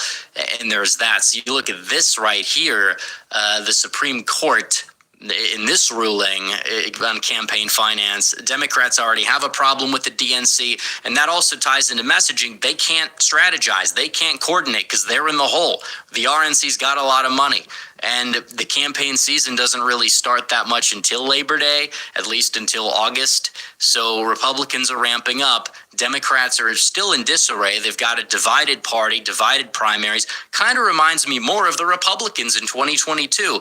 It doesn't matter what Trump's approval rating is, the same way it doesn't matter what Biden's approval rating is. It really just doesn't. So there's that. Now that brings us to the next M, motivation, which is just really a stand-in for propensity. Because you could say, well, Republicans and Trump's base is more low propensity, therefore Democrats have the advantage. Well, I think what this actually does in reality, given the House districts that are up for grabs, this doesn't matter so much. The Democrats' lead does not matter as much because of the seats that are up for grabs. For the Obama's library in Chicago, you need an ID to go to see the library. To get into the library, you need an ID. Amazing. Good. But they keep on saying it's racist. No protest for that, huh? No outrage for that. No Jim Crow 2.0. Pay the people, Obama. The people in Chicago say they're not getting paid, man. Them contractors. You got to pay them, Obama. You're a multi-millionaire. Toss-up districts, and you look at them, there are so many of them. They are in places where there's a lot more high-propensity Republicans. Not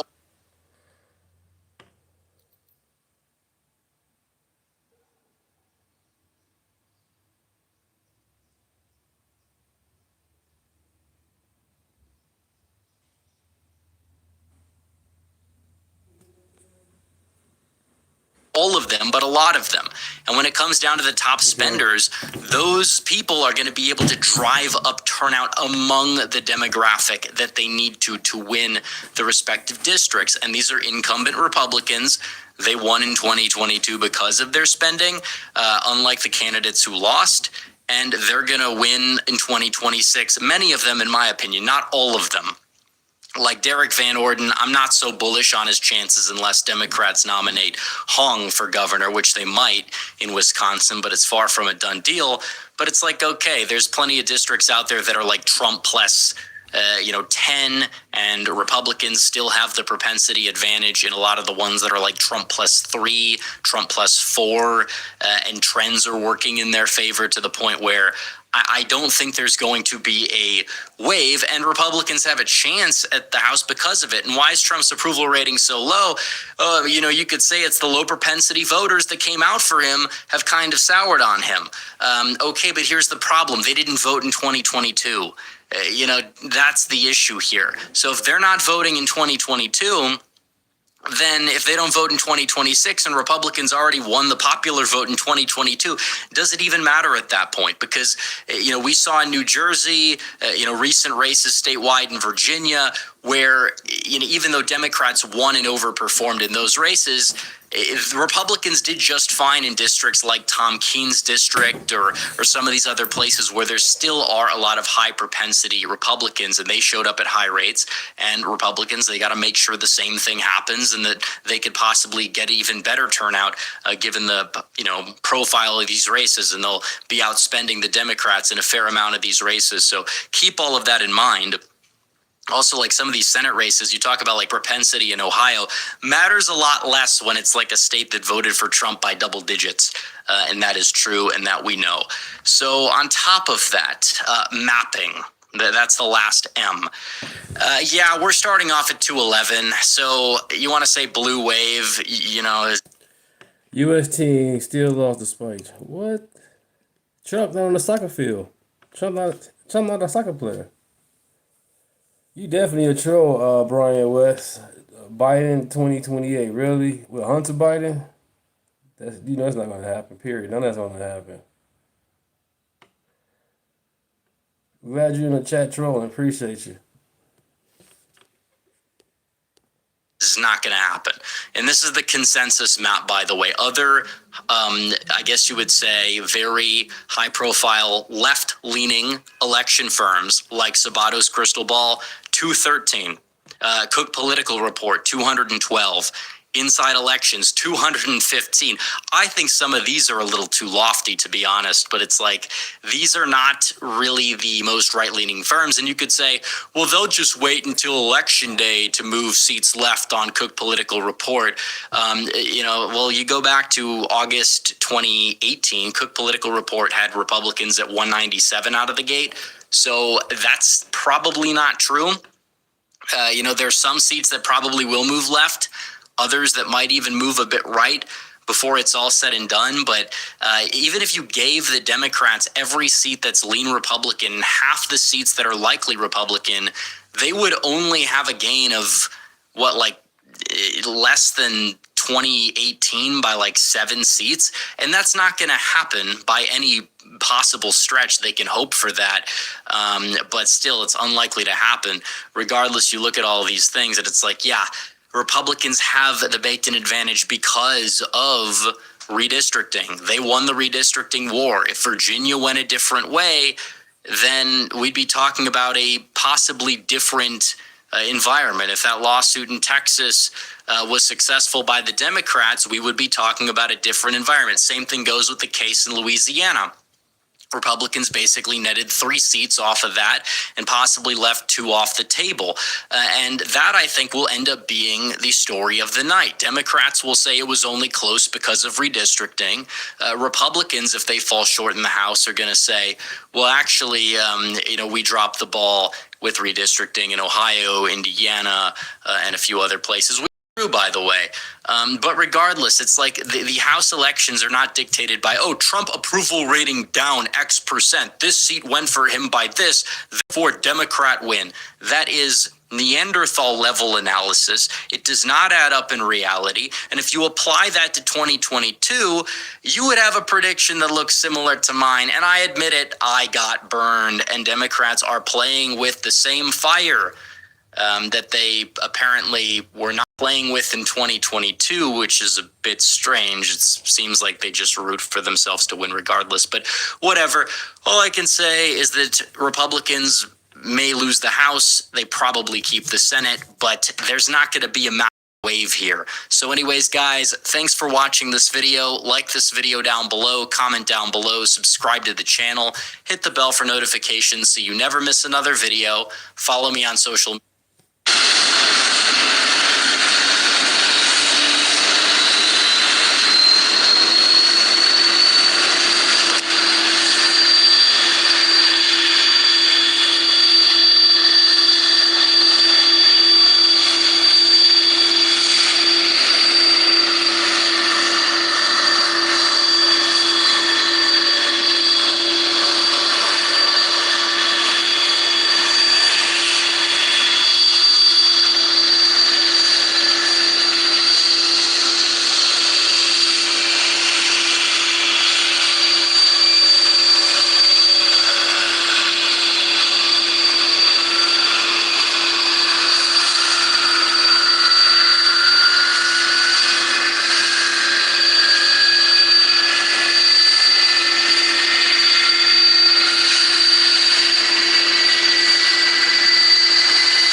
Obama is the first mixed president. His father was black, his mother was white. His mother was not black. It wasn't black and black that had a baby. It was a black man and a white woman. He's mixed. Kamala Harris, Jamaican, Indian, Asian. That's not black.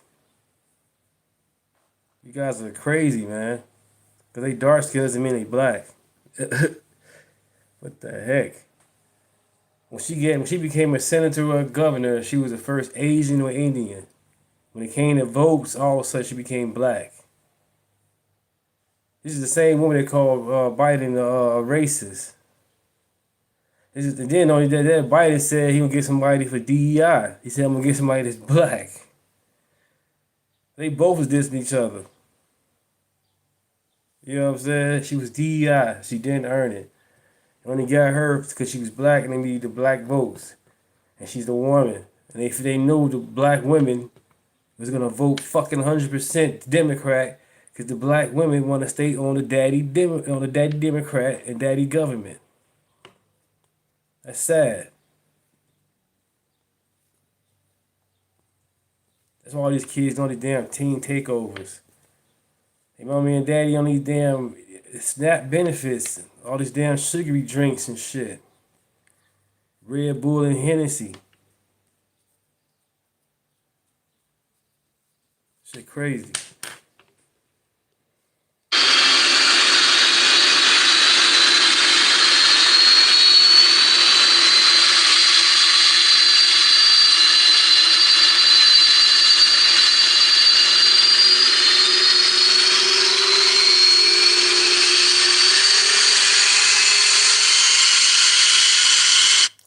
Kamala Harris, fucking ran $1 billion campaign and $20 million in debt. How you get $1 billion campaign in debt?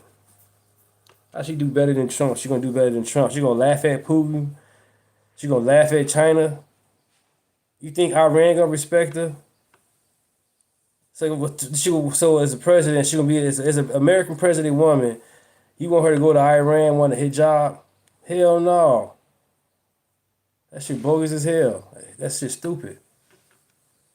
We're in America, man. America, USA. Let's stay focused, you guys.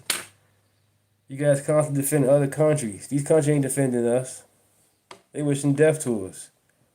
They send their kids here as spies. You guys falling right in for it.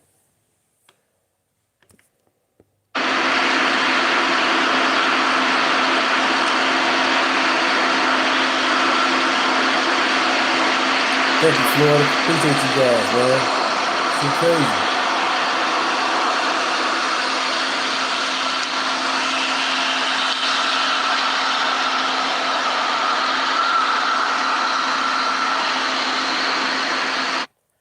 So, Dave, are you cool with having open borders? Because you so about sexual abuse and all that.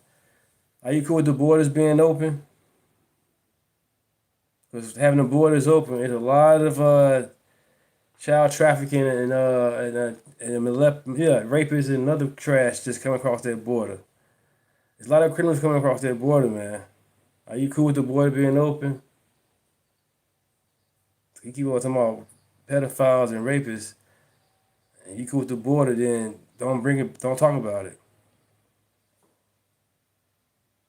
Lake and Riley, what happened by her? You cool with Lake and Riley, you know what I'm saying? A lot of these kids, a lot of these women, they minding their own business, getting robbed, getting raped. They would still be here if the border wasn't open. You're not fighting for them. Y'all fighting for the fucking criminals. Fight for the victims. The real victims.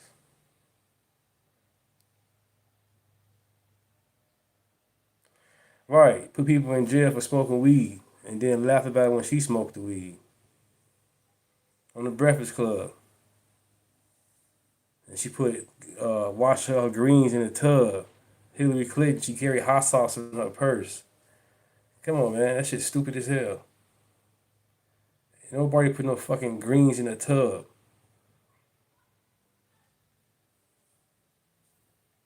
Nasty.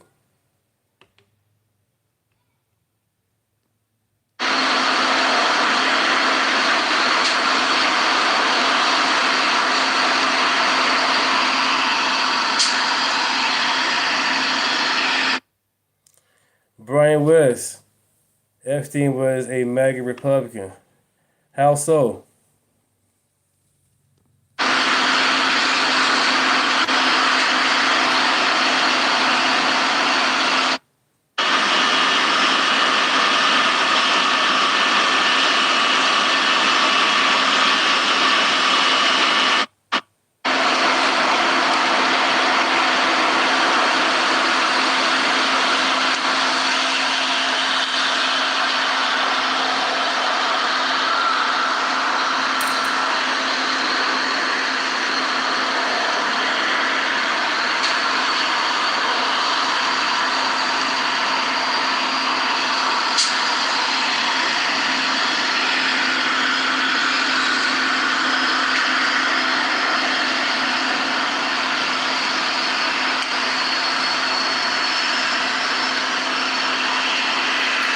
Right, Floyd, it gives guns, but the man's going to use it when it comes to the left.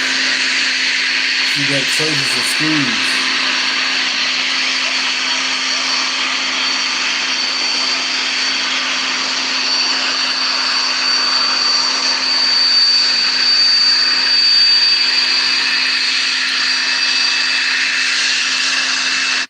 I don't know why y'all keep on talking about the Epstein files like we finna get upset and have a riot about it. The damage has been done already, years ago. Pray for the victims. The damage has been done. You guys are in our chats today as if like, okay, it's fresh. It's old. It's old. It's played out. It's dead, man. Pray for the victims. Because other than that, we can't, what we gonna do?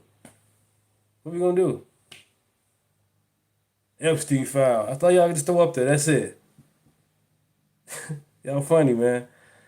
I'm glad you guys in the chat. Appreciate that. Amazing. Everyone is drinking the Kool-Aid. You weren't drinking the Kool-Aid. You want to keep on talking some Epstein files. Everything you talking about is negative.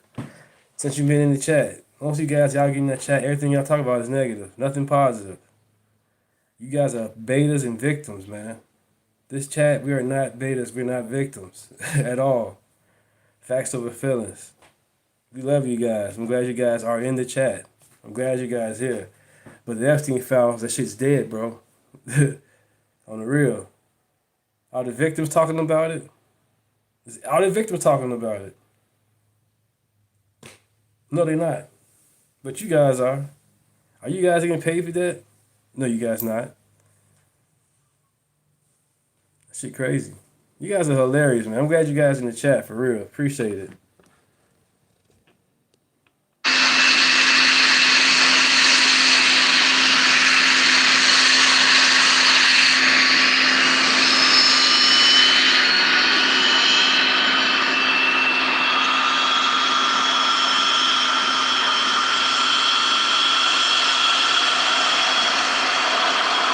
What's cool is the best Kool-Aid? Amazing.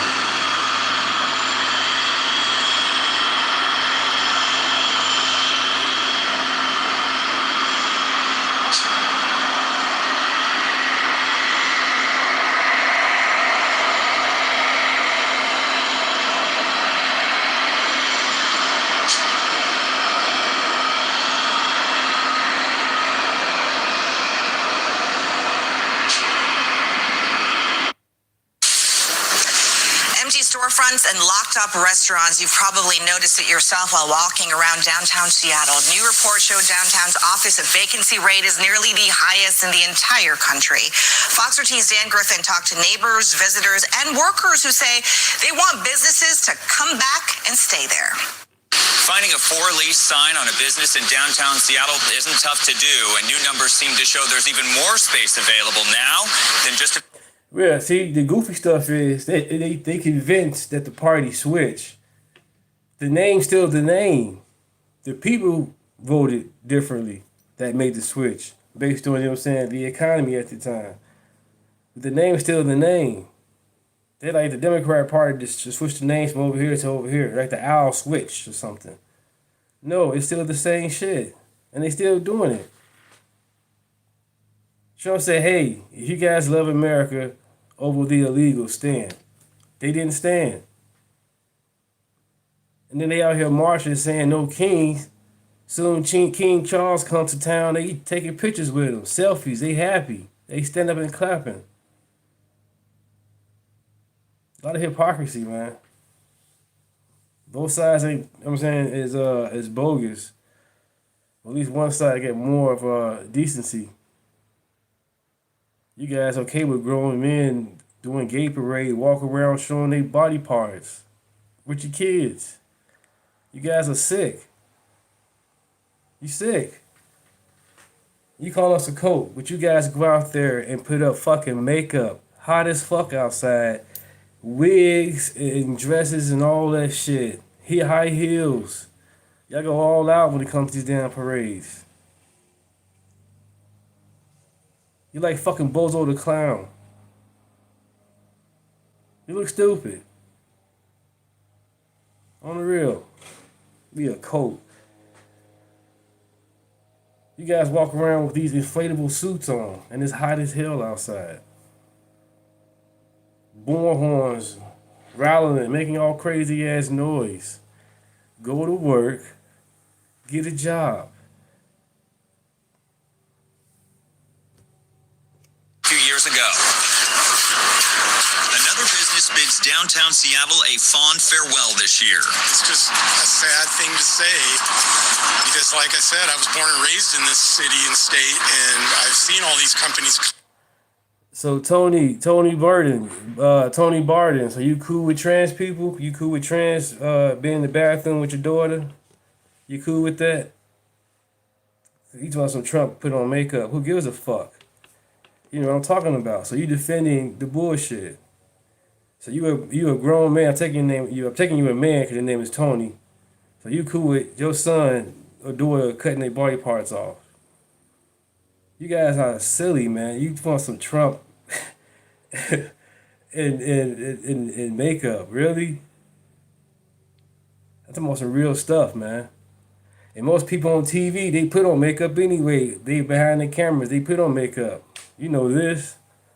The news anchors, everybody, when you go on TV, they put on makeup on. They touch you up.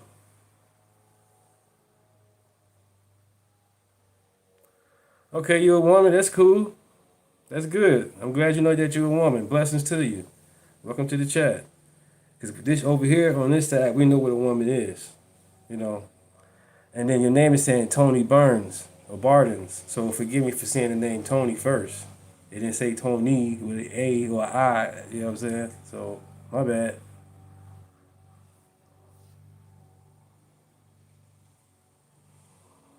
And a diaper full. Also, now you about the man's diaper. What the? Oh man, I'm showing you guys good videos back to back. Even about this man's diaper. Get the message. Not so much going, but now in the last 5 years, they just been one way out of the city. Eddie Stum was called in with his team from Devil Dog Installations to take down the sign at Anthropology, a business that had been downtown for decades. Whether you like...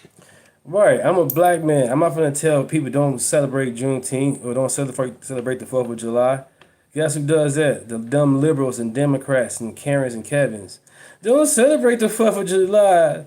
That wasn't for us. We were slaves. You stupid son of a bitch. 2019 just around the corner. June 19th just became what it is. All of a sudden now you want to divide the holidays up all of a sudden. Claim this holiday just for blacks all of a sudden. You dumb son of a bitch. It was white people too. They helped fought free the slaves for Juneteenth. On both sides, black and white was fighting for each other. And with each other. Come on, you guys. Do y'all history. Get out y'all feelings, man. Stop being a victim. Be a leader. Be a leader. We can do this. The store or never shopped there before and leaves behind yet another empty storefront. It kind of felt like, watching a relative leave, like at the airport, and you're waving goodbye to them, and you'll hopefully see them again someday, right? Recent reports show office vacancy rates and... So everything you talking about Trump has been wearing a diaper. Okay, that's Joe Biden. Cocaine, that's Hunter Biden. Everything you talking about Trump, that's Hunter Biden and Joe Biden. Who found cocaine in the White House? Under Joe Biden. Who's known for doing cocaine? Hunter Biden. Really? You guys is amazing. You forgot about that. You got it twisted. I guess it's the Mandela effect. That's what it is, the Mandela effect. Downtown Seattle are trending upward. A 2025 CBRE report put it at just higher than 34%, as compared to a 2022 report from CBRE showing vacancy at a little more than 22%. A report from commercial... Right, CRX, you know what I'm saying? They nasty. They talking about body parts, bathroom, all type of the stupid shit. They sick. They demonic, man. We talking about real stuff, adult stuff. They talking about body parts. Cafe shows Seattle has the highest vacancy rate in the western U.S. market and nearly the country. Boy. So we got to talk about what appears to be another cautionary tale of what happens when you have socialist leadership in a city. Now, a city like Seattle has just elected their first openly socialist mayor. Like, hey, I'm proud to be a socialist. However, they've been under socialist rule for a long time now, right? They have moved in a very progressive direction. Far left radical Democrats have been running the city for a long time. And as a result, the same thing that happens in all of these liberal cities that are run by radical Democrats who don't know how to do anything but raise taxes and blow your money on, things like, for example, trying to end homelessness, but at the same time, making the problem a lot worse. The same thing happens in every single city, which is that jobs and businesses leave, right? They flee and they go to places that are more business friendly, and that is currently what is happening in Seattle as a result of them raising taxes. And we already know that they're thinking about raising more taxes in the future. But again, I want to play this clip that basically summarizes the current business environment in Seattle and what they're experiencing. And again, it's the tale of two cities. And again, it should tell you everything you need to know about how the world actually works. Take a look. In tonight's Follow the Money report, the head of the Downtown Seattle Association says there is concrete data to suggest increased taxes have driven thousands of jobs to Bellevue. He says that is due largely to a payroll tax that has been used differently than initially promised. KOMO Senior reporter Chris Daniels following the money tonight for us. He's live in downtown Seattle. Chris? Hi, Preston. If you recall, the Jumpstart tax was created by a bunch of Seattle elected leaders on a Zoom call working remotely during the pandemic to help try and fund housing in Seattle and help out the homeless. But instead, the head of the Seattle group says it jumpstarted Bellevue. That 1 million square foot office tower in the heart of Bellevue, occupied by Amazon, stands as a monument hovering over a public policy debate. Bellevue is rocking and rolling. Lots of job growth there. We've not seen the same job growth in Seattle. Downtown Seattle Association President John Scholes says a new data analysis makes an argument that the city's payroll tax on big employers has pushed jobs to the east side. That Jumpstart tax, approved in July of 2020, was amended over time to balance budgets instead of build affordable housing, and since has led, he argues, to a loss of 30,000 jobs in Seattle. And besides Jumpstart, Seattle has higher business and occupation taxes, a social housing tax, higher licensing fees, a higher minimum wage too, that in some, he says, has led to an overall decrease in jobs in the last 3 years, while Bellevue is up double digits. Because for business like us, we can see more foot traffic. Claire Samadri-Wira has owned the Belden Cafe for 8 years and now sits on Bellevue City Council. So I think in Bellevue, we are pro-business city. We want business to come here by attracting them. Not only focusing on the sales tax, but also on many taxation part of running a business. And also we provide wraparound services, making sure we are a safe place to own a business. Well, it's become a selling point.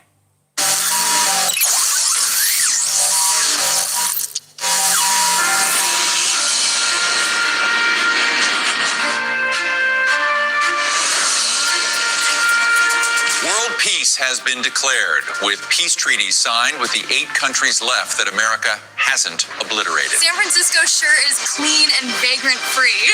That's because all the homeless people had to get jobs or starve to death. Look, a rainbow! Wow! It's the symbol of God's promise to Noah and absolutely nothing else. What a great fully automatic rifle you got without needing a permit. Only problem is there are no criminals to shoot. Yeah. How much will the surgery cost? Just $20, and you can get it right away thanks to our capitalistic healthcare system. I have no money. Can I get health care? Of course not. It's kind of boring how no one has ever shot at me. Do you have any movies with smut or weird stuff in them? Not since Hollywood caught fire and we just let it burn. We have sappy Christian movies, though. Are they any good? No.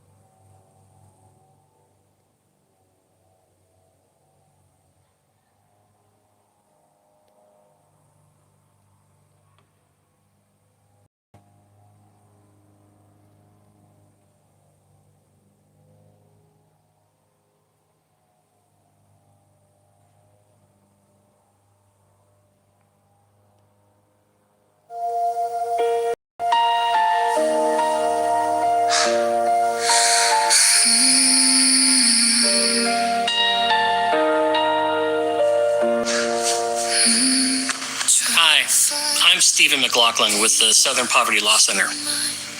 Every day, hundreds of racists want to spread hate in their communities, but they are an increasingly marginalized group.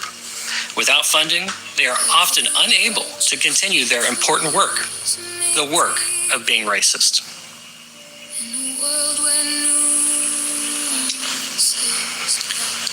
This is local racist Randy. Randy hates black people. And the Indians. And the Indians. But without your support, he runs the risk of not being able to be racist against anyone at all. There just ain't no money in being racist these days. I can't even afford to get my KKK robes dry cleaned. They're all covered in barbecue sauce and just don't got no money to fix it, you know? It's all right. It's all right. Dang. No one told you to talk, Randy. With just a small donation to the Southern Poverty Law Center, people like Randy here can continue to spread their message of hate and intolerance. With the At a Democrat Party, working class, and they all on fucking SNAP in Section 8. That's not working class. Price of lumber, I can't afford to build a cross to burn anymore. But I can with your help. For just a few dollars a day, I can afford the spray paint I need to put my message out there on places of worship. And wouldn't that be just great for this world? Call today and we'll send you a picture of a racist in prison that can only make parole with your money. You'll also receive this free tote bag, which also doubles as a Klansman hood. Convenient. Remember, without the Southern Poverty Law Center, racism might disappear forever. And that would be bad for the Southern Poverty Law Center.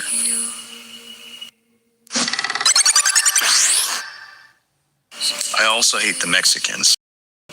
Me too. Just want to put that in there. We all hate the Mexicans.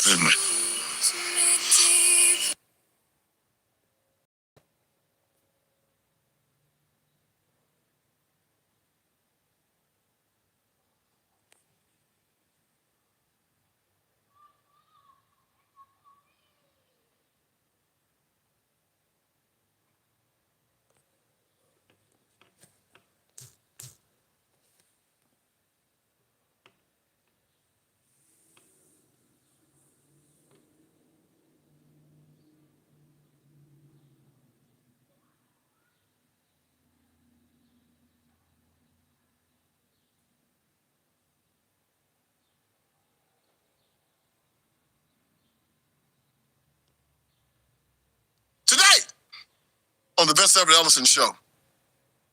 The NAACP is supposed to be a civil rights organization, but they're angry because the Supreme Court has said that biological men cannot participate in sporting events with biological girls. You know, the Supreme Court case of last week. So the Supreme Court has officially told everybody now that they are not the National Association for the Advancement of Colored People. They are the National Association for Anti-Christian People. That's what the NAACP stands for. They're no longer a organization to advocate for black people. They are a liberal organization using black people as a shield. And we're going to talk about how this great organization has gone to the bottom and how they're nothing now. We're going to talk about that today on the Best Ever. The NAACP, the National Association for the Advancement of Colored People, started in 1909 by W.B. Du Bois and a bunch of white folks. Its main goal was to get black people to start to organize the black community, start voting. But they wanted to also teach the black community to be socialists, be mostly communists, and to turn and to vote and to use their vote to tip the scales for their candidates. So these are, and so you'll understand this is true. W.B. Du Bois did die as a communist, okay? He came out before he died and admitted he was a communist. And most of the people that started NAACP were a bunch of communists also. So anyway, so when you ask how did black people become socialists and communists, that's how they did it. The NAACP got a lot of money from a lot of rich communists and rich socialists. They organized NAACP and they taught black people basically socialism. They told them that they used the concept of integration, the thing that black people wanted, as a carrot to get black people to vote for socialist and communist candidates, which they still do today. They understood what black people wanted. It's like if you offer them this, they'll let evil people into power. It's like when Jesus was being tempted and Satan went up there and said, hey, I'll give you all of this if you just give me power. If you lay down and worship me. And Jesus understood that, no, I'm not going to do that. Because I know what you're going to do with the rest of your power. I know you're going to use it to hurt people. But black folks don't care about that. So the NAACP got communists and socialists and communists. I'm going to do two things for you. Make sure that you have proximity to white people and give you free stuff if you vote for us.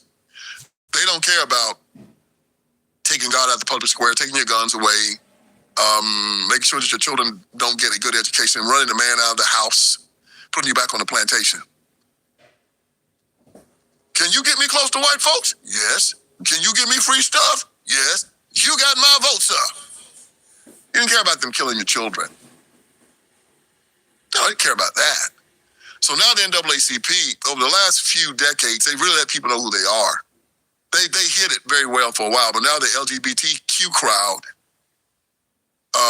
has really come out and told them, y'all got to stop treating us like the ugly girl that you want to just hang out with. And don't tell nobody, okay? The ugly girl you want to sleep with. You got to start owning us. You got to start taking us to the family picnic and to the family dinner. So they get a lot of their money now from these people. A lot of their money from these people. And they got to stand up. They have to. They are now a trans organization. They can't do anything more for it. There's no more free stuff you can give black folks, okay?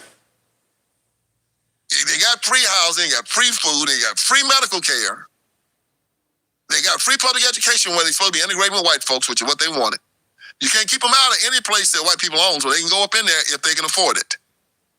But we're still at the bottom. So they say, well, hell, man, what can we do now? Now you got to do what all these people that have given you money has told you to do. What is that? Run God at the public square, take guns off the street, and turn your children over to the LGBTQ community. That's it. And allow us to kill your children in the womb. Okay. New at noon, leaders with the Virginia NAACP are sounding off about the Youngkin administration's proposed 2022 model policies for schools. Now, these policies are set to reverse protections for transgender students in schools. Casey Baylor shares the group's concerns for students across Virginia. The local Leaders with the Virginia NAACP call Governor Glenn Youngkin's proposed policies discriminatory and a violation of law. The 2022 model policies violate the First Amendment rights of children in Virginia schools. Robert Barnett Jr., the president of the organization, says these policies are set to divide Virginia and discriminate against students. The policies are poorly thought out and poorly written solutions to a non-existent problem. Under the proposed policy, students must use bathrooms and locker rooms corresponding to their biological sex. School staff must only refer to a student's name and pronouns on their official record unless a parent says otherwise. Youngkin says the proposed changes will give parents a choice. The parents have not lost any rights that they have already had. Though Barnett feels these rules will do more harm than good for Virginia students. The researchers have found that when transgendered youth are allowed to use their chosen names, their risk of suicide and depression decreases. Barnett says the biggest concern is that other states will follow these policies. We want to speak out and make sure that all students' rights are protected. I'm Casey Baylor for 13 News Now. So, the NAACP now stands for abortion up to the 9th month. They fight against school choice because they want to make sure that you cannot teach your children religion and education. They want to make sure of that now. So if they wanted children to get a good education, they would fight for school choice. Vouchers, tax credits, scholarships, so you can get your children out of these cesspools that are not educating them like in Baltimore and Memphis and put them in a place that's educating them properly. They don't want that. They don't want them educated. They want them indoctrinated. So recently, they had to come out and make a statement about the Supreme Court case where the Supreme Court ruled that biological men could not compete in sports with biological girls. To most people in America, that made sense. In most polls, it's a 90-10 issue. 90% of Americans agree with it, 10% don't. And the NAACP had to come out with a statement saying, Supreme Court was wrong about that, man. Okay, so here's yet another example of why we should just completely stop listening to left-leaning organizations that are out of touch with reality. If you haven't seen yet, the NAACP just put out a statement condemning the Supreme Court's decision to ban transgender athletes from competing in women's sports. In other words, the Supreme Court said biological men can no longer compete in sports against biological women, and the NAACP is furious. And I just have to ask the question of what agenda are you pushing? This is an issue that about 90% of the country agrees with. No idea what that other 10% is thinking, but this should not be a controversial issue. But what's even funnier is that in their statement, they specifically stated that the dignity of every child is non-negotiable.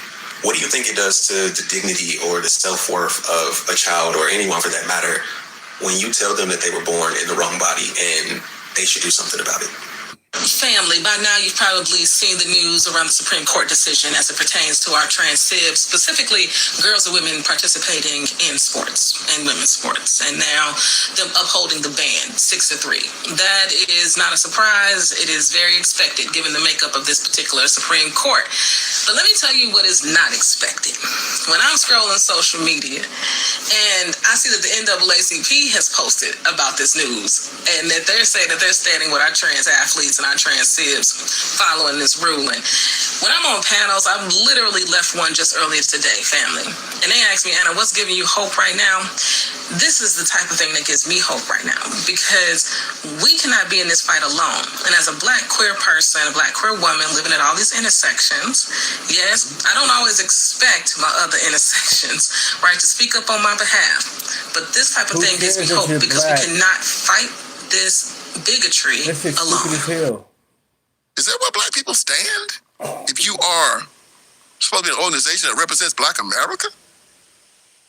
I have yet to have met a Black person that's not knee-deep in the Democratic Party politics that agrees with the proposition that biological boys should be able to participate in sports with biological girls, go to the locker room, and change in front of biological girls.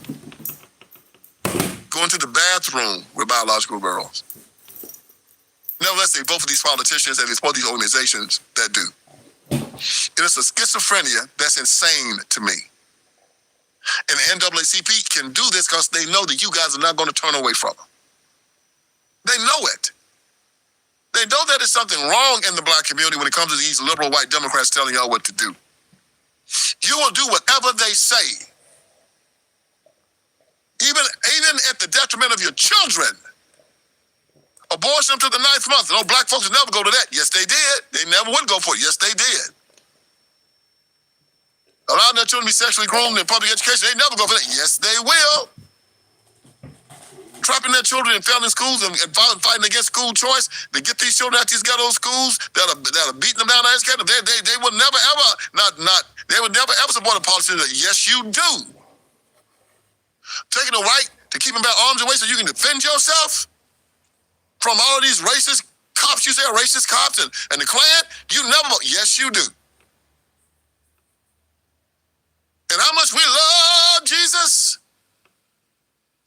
You vote for a politician that wouldn't allow you to pray to your God whenever you choose, wherever you choose. Hell, they never. Yes, you do. And all of them are Democrats.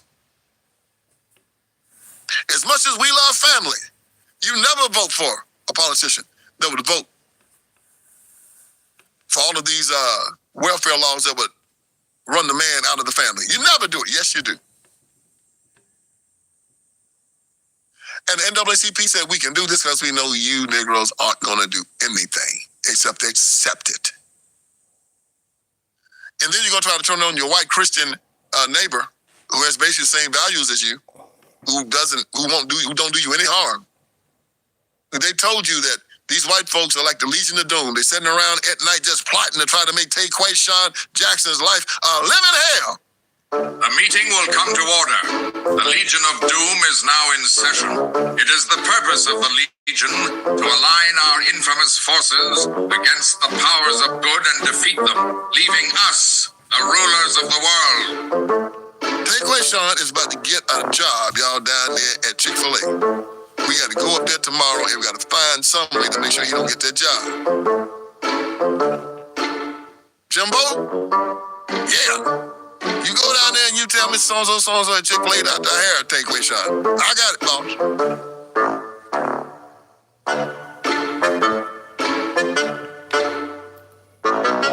Tyrone Jackson about to get a new car.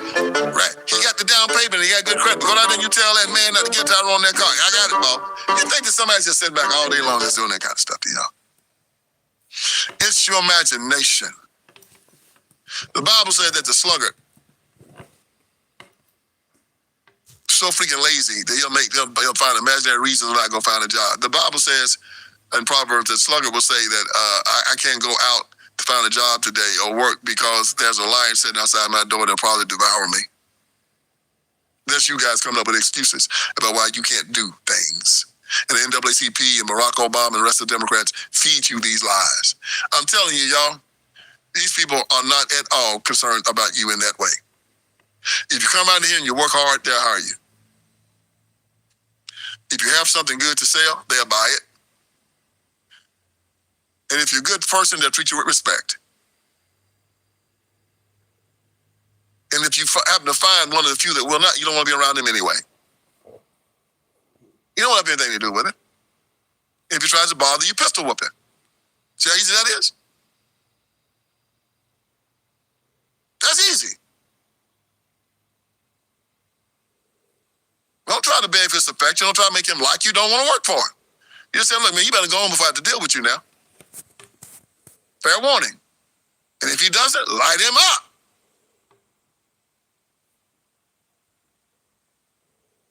So the NAACP, your civil rights organization, and so all of y'all out there, that if you don't want biological males, right,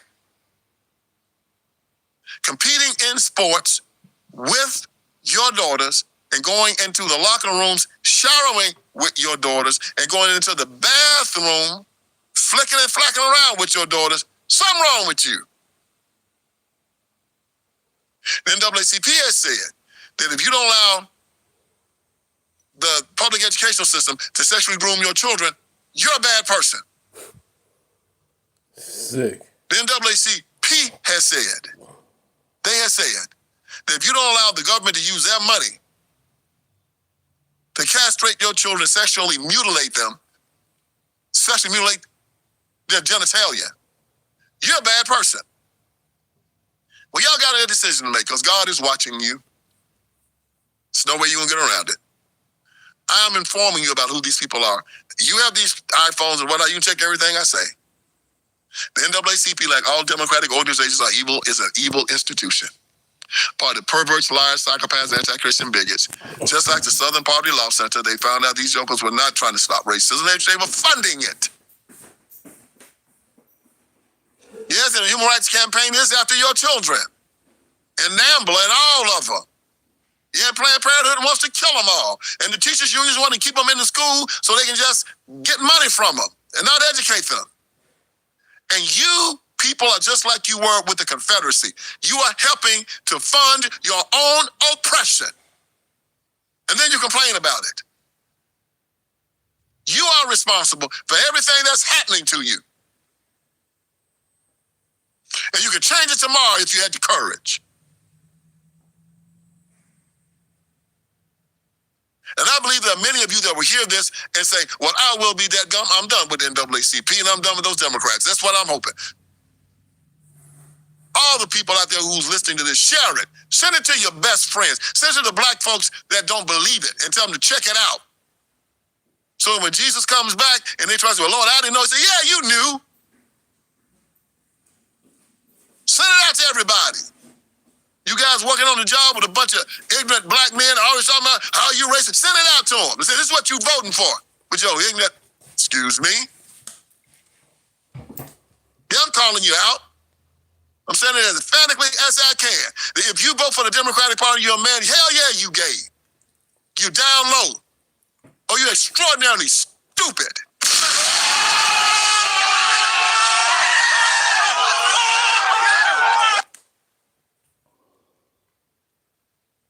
And you're a coward. NAACP, the Democratic Party. An anti-Christ organization that's supported by Christians. Well, you know, y'all supported the Confederacy, so. These are hard truths. But that's why I'm here to give them to you. Why? Because I love you. If you love somebody, what do? You tell them the truth. You don't. If you love somebody, you don't lie to them. Somebody's lying to you, they don't love you. I'm going to tell you the truth. And like Immanuel Kant says, if the truth will kill them, let them die. So I'm here to wake you up. I hope I did you some good here today. So join me again for another edition of the Vince Everett Ellison Show. Brian West, you're welcome, man. You got to leave. You all good. It is what it is. The chronic victim can never be trusted, says Carl Jung. Because I want you to know that I am more offended as an African-American woman than you will ever be. The chronic victim can never be trusted. The reason we could never be who we wanted and dreamed to be in is you kept your knee on our neck. We could run corporations and not hustle in the street, but you had your knee on our neck. We had creative skills. We could do whatever anybody else could do, but we couldn't get your knee off our neck. The chronic victim can never be trusted. It's a cruel jest to say to a bootless man that he ought to lift himself by his own bootstraps. Stay on your knees. Stay on the plantation, boy. I decided to be a free man. Slave is a choice.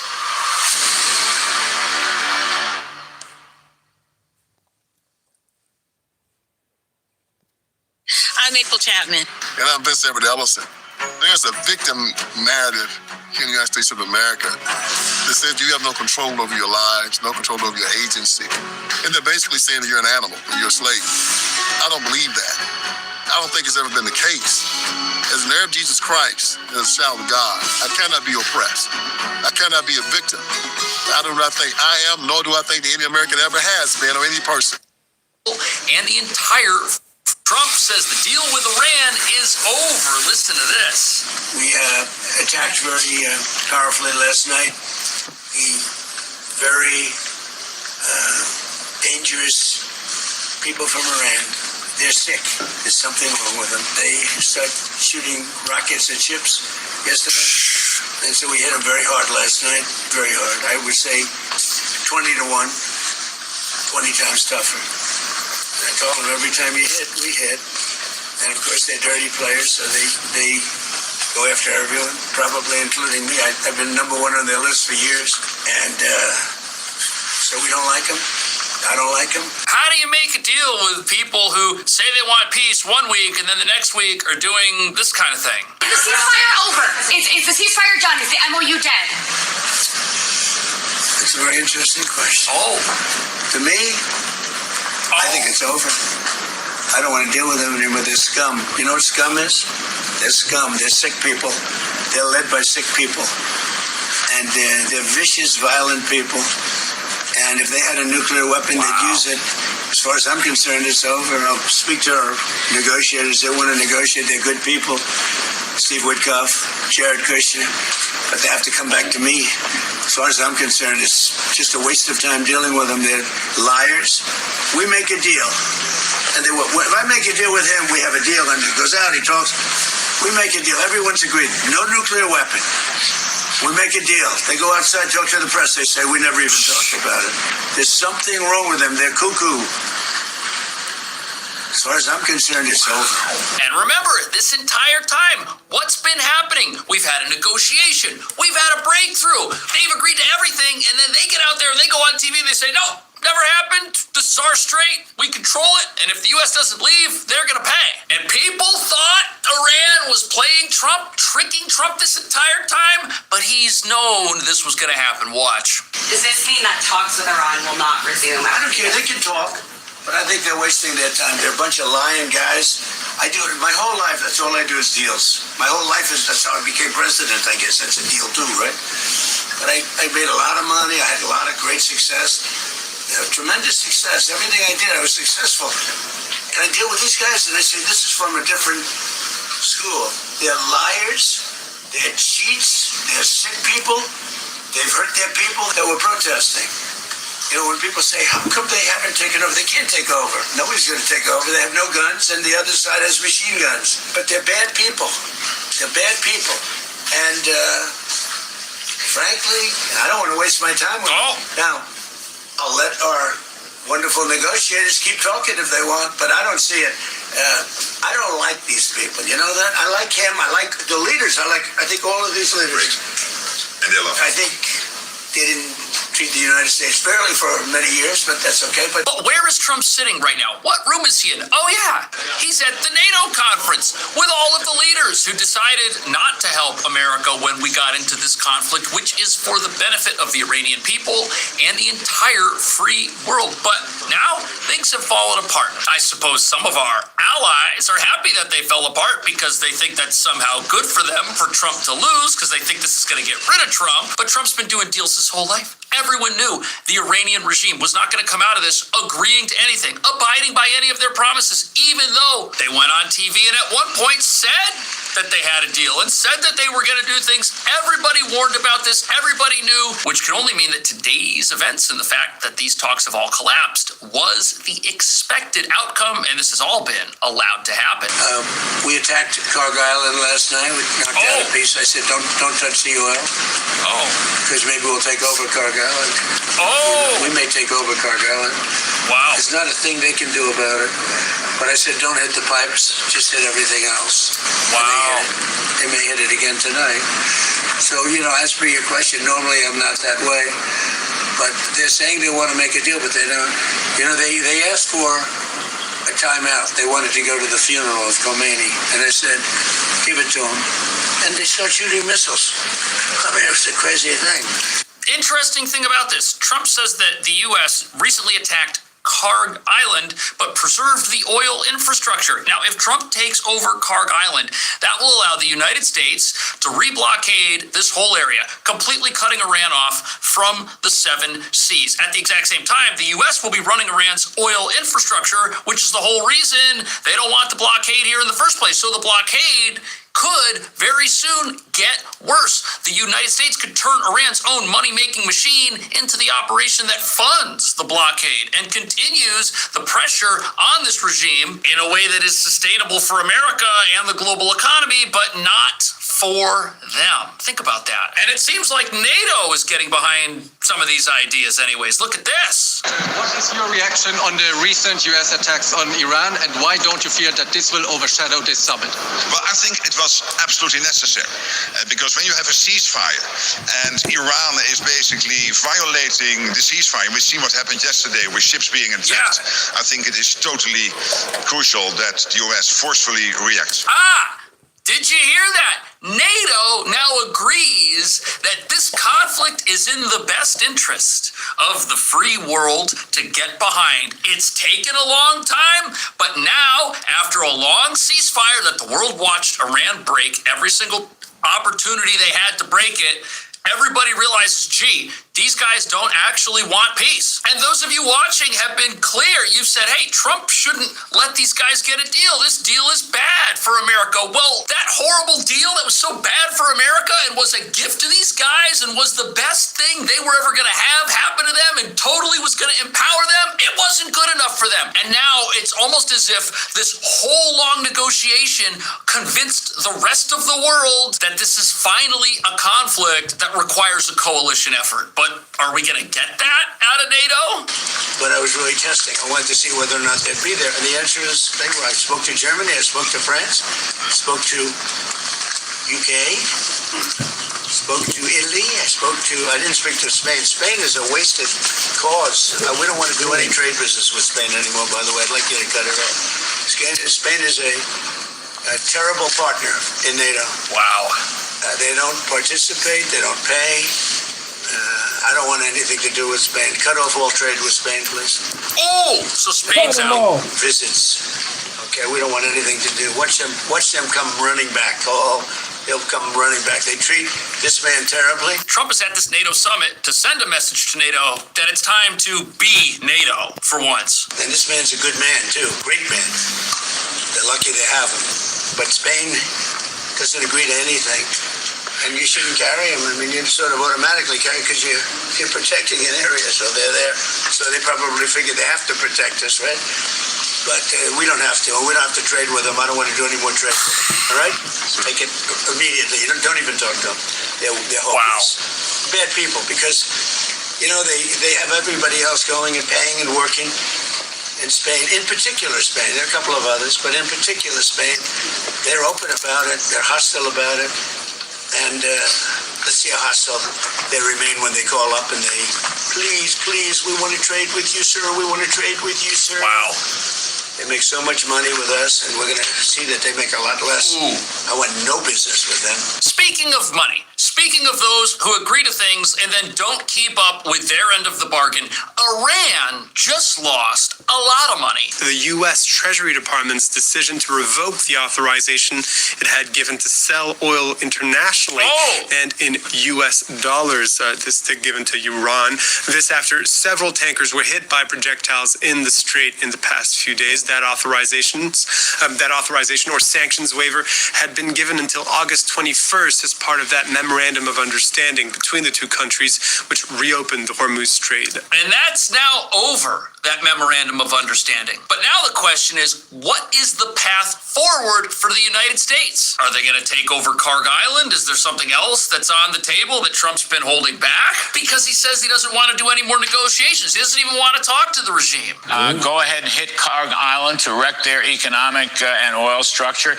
What do you think about that? I agree with General Kellogg.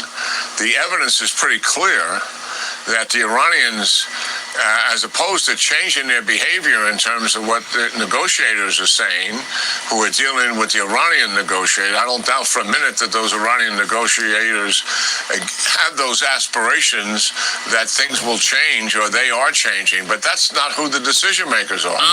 The decision makers broke the ceasefire and are still controlling a portion of the Straits of Hormuz as we speak.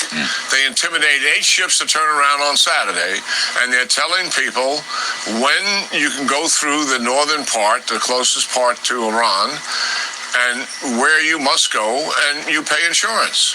So they still have an element of control. But the only deal that was in the memorandum of agreement, everything else was an aspiration for negotiations, was an agreement over open the Straits of Hormuz, and we ceased our blockade as a result of it. We did our part of it. The Iranians have yet to do theirs. Secondly, over the weekend, we now have evidence that Iran, at Pickaxe Mountain, which is one of their nuclear enterprise sites, they're doing some recovery work, which is in violation of the status quo. So, they didn't just try to retake over the Strait of Hormuz once the memorandum of understanding was kicked out there. They're also trying to get some of their nuclear material out for some reason. So they're doing absolutely everything to violate the ceasefire. And that's because, as the general has said, as every pundit has said, and who has been watching this has been saying, how can you negotiate with a regime where they send these diplomatic negotiators out there who will agree to basically anything because they're just diplomatic negotiators, but they're not the guys that control the military. They're not the decision makers. They don't hold any sway, and they have a viewpoint that is irrelevant. So this entire time we've been negotiating with people who are irrelevant. And the idea that Trump didn't know that, the idea that by Trump attacking Iran, to me, it shows strength. I hate the fact that people are dying. You know what I'm saying? But it's more people dying in Chicago than the people dying in Iraq right now, war. There's more people dying in Chicago than Iraq. You guys can Google it. I'm not lying. You know what I'm saying? I wish Trump didn't have to do this whole war thing, but he's doing it. He's showing strength. Look at Putin. Putin attacked, you know what I'm saying, Kyiv, you know what I'm saying? He attacked Ukraine, showing strength. So what's going on? What Trump doing? He's showing strength. They only did that since the 90s. Trump been talking about getting rid of Iran. Every president been talking about getting rid of Iran. They can't have nuclear power. You want us to give them money? No, Trump said no. Bomb that shit. Hell yeah, blow that shit up. You know what I'm saying? Not the bad ones, but the, you know what I'm saying? Not the good ones. Get the bad ones. Get the bad motherfuckers, not the good ones. But once again, we gotta pray for our leaders, man. Pray for everybody. My bus been white. Right, the man shitted on himself, man, in front of the world.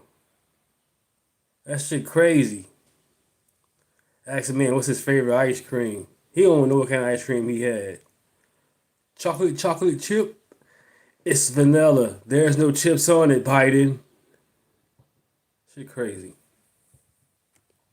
Everybody on TV and all the generals that have worked with Trump knew this, and he somehow didn't, is hogwash. This is the logical conclusion. The logical conclusion of where we are right now is where everybody thought we were going to wind up. They're not going to agree to anything. They're not going to abide by anything. They're going to keep antagonizing and being an aggressor in the region. They are not going to try to let go of their control over the strait, which means this entire area of the world is going to be somewhat of a conflict zone as long as this regime remains in power. So where does that leave us? And recovering ballistic missiles, which is in violation of the status quo.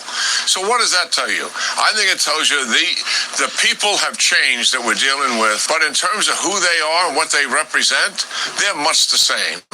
They're diabolical, tyrannical radicals who are going to go right back to all the objectives that they've always had. Develop a nuclear weapon, accelerate ballistic missile development so that they can overwhelm the U.S. bases, the Gulf states, and Israel. That's the path they were on when we went to war. And they're going to continue to support for proxies. The evidence is what is happening with Hezbollah and Lebanon. They've got their full support. I think that is the path that we're on. And I think what will happen here is, you know, the president, He's going to put up with this. Trump says the deal's over. He doesn't even want to talk to him. And remember, where does this leave us? Well, before the ceasefire happened, Trump mentioned that, hey, there is certain regime architecture here that these guys use to man their defenses and to move their military equipment around, certain bridges, certain power plants, certain things this regime uses to keep their military apparatus going. He said those were on the table as legitimate targets. Bridges, which we can knock down. I would say in one day we knock down every single bridge in Iran. There's not a thing they can do about it. Their electric manufacturing facilities, right? Their electric plants where they make their electricity in there. We will, if we have to, we'll take them out. I don't want to do that, but if we have to, we'll take them out. And remember, every single violation of the ceasefire that recently happened over the last few days by Iran happened after the U.S. released its blockade over the region. That blockade was what got us into this whole memorandum of understanding. They didn't like the blockade. It was working. That blockade's going to come back. And things here are about to go to a level everybody in Iran that wanted to be a negotiator and wanted to have this memorandum of understanding signed tried to avoid. But the problem is those apparently are not the deciders. Those apparently are not the people that wanted to go after innocents, ships run by other countries that aren't even involved in this. That does not make any sense. You've obviously got the strikes on Iranian assets that have just happened. You have the revoking of the waiver as well. It's a 1-2 punch, military and economic. Is this going to get Iran's attention? Oh, I think it will. I think it will indeed. Thank you for having me. It's good to see both of you. Look, I think the message here is very, very clear. And it's a good lesson to learn. Actually, we saw this in the Biden administration where you gave the money up front and you learned pretty quickly that it's very difficult to claw back. So I applaud the action of maybe putting these sanctions back on or restricting their ability to sell oil in the open market. Now, that is going to have some effect on price, and we saw it today, a 5% jump or so in the Brent.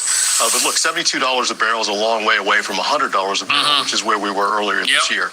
So it's the right message to send to Iran. They do not have the leverage they think they may have over the strait, and it's important that we send this message clearly.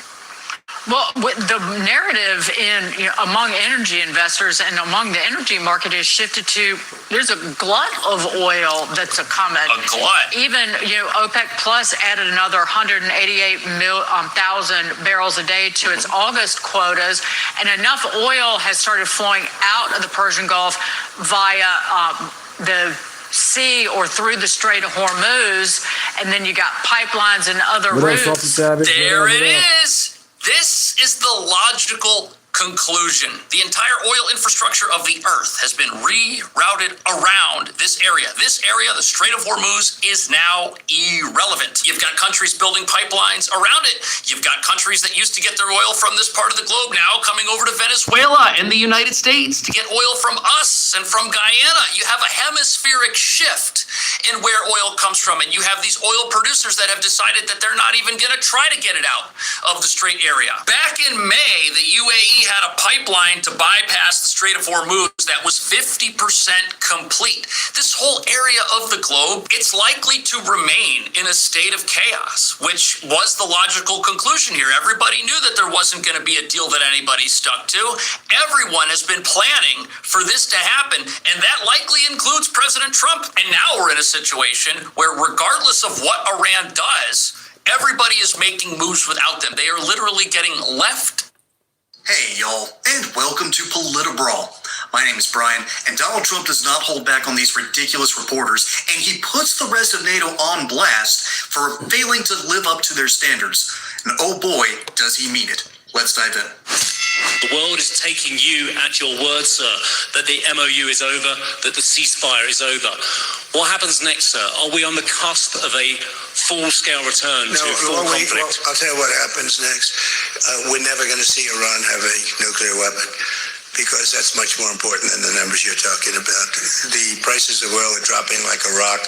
Now they'll be up a little bit, and this will end very quickly. We have an oil glut right now because we got all those votes out of the Strait, and it's going to drop, and I predicted everything. I've been right about everything, and I have been for a long time.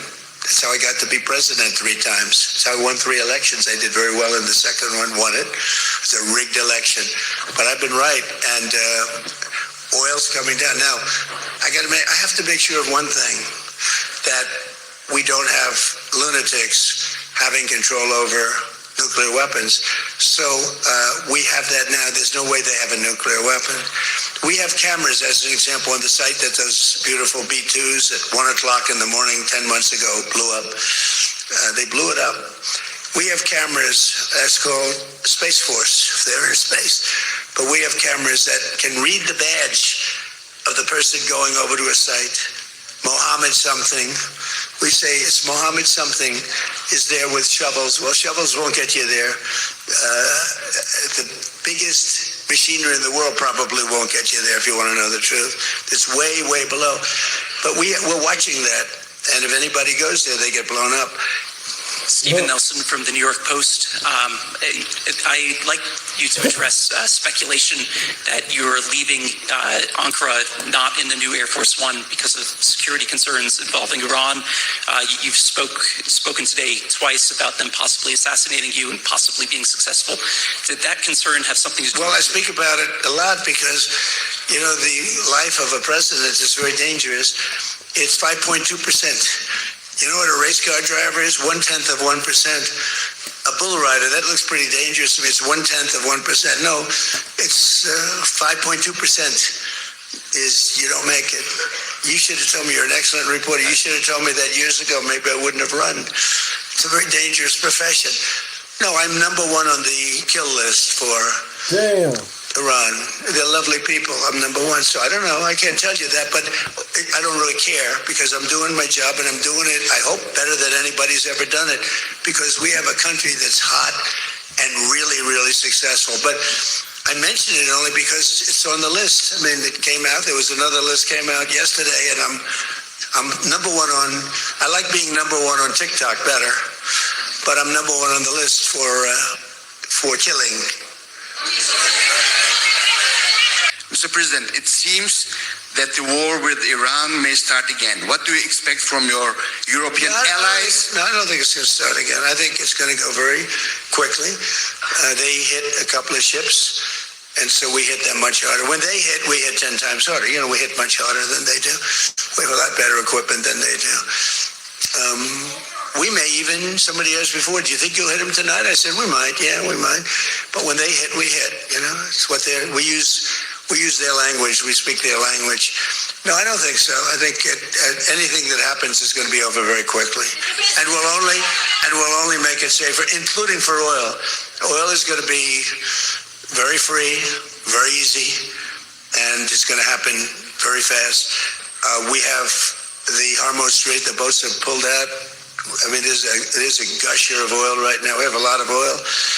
And no, anything that happens is going to happen very fast. We're not looking for long term.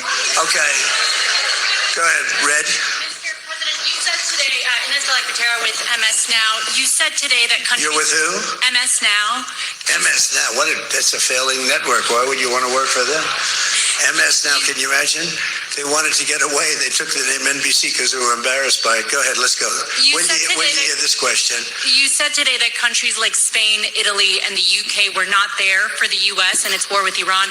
Should those countries be attacked, will the U.S. be there for them? Well, I'll tell you what. Number 1, Spain has been very bad, but, Italy's been good, and almost all of the countries have been good. They just had a bad moment. They didn't help us. We didn't need their help, but if we would have wanted their help, I said, by the way, if I want help, sure would rather remain on the sidelines, and I didn't like that answer. UK gave an answer that was sort of weirder than that. They went out. I said, would you like to help? They said, we do, but we want to wait till the war is over.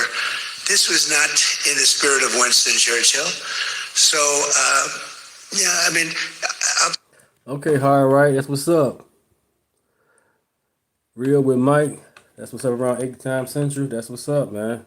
Okay. Tell you what, I can only say if there's one word that comes out of today, it's unification. I've never seen anything like it. Every one of those countries, they love us. They love each other. There was tremendous unification. It was a nice thing to say, and it was a very fair question, too. Mr. President, after your meeting with President Erdogan, can you tell us whether you and President Erdogan reach an understanding on Turkey's return to the F-35 program and the future of U.S.-Turkey defense cooperation? And do you believe U.S.-Turkey relations are entering a new chapter? Chat, this has been about 3 hours and 24 minutes. This will be the last video, and I'll be back tomorrow for you guys. Like, share, and subscribe.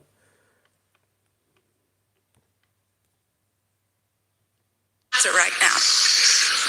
When Sleepy Joe Biden got in, bad things happened with a lot of things between the border. Everything was bad. We were laughed at all over the world, and we had a very bad relationship with a lot of countries. I think Turkey was one of those countries. But that changed on November 5th when we had the election. And it's one of our best relationships. We have a great relationship. And they're talking about the F-35 airplane, and it's the best plane, and everybody wants it. And we have to make a decision who we give it to.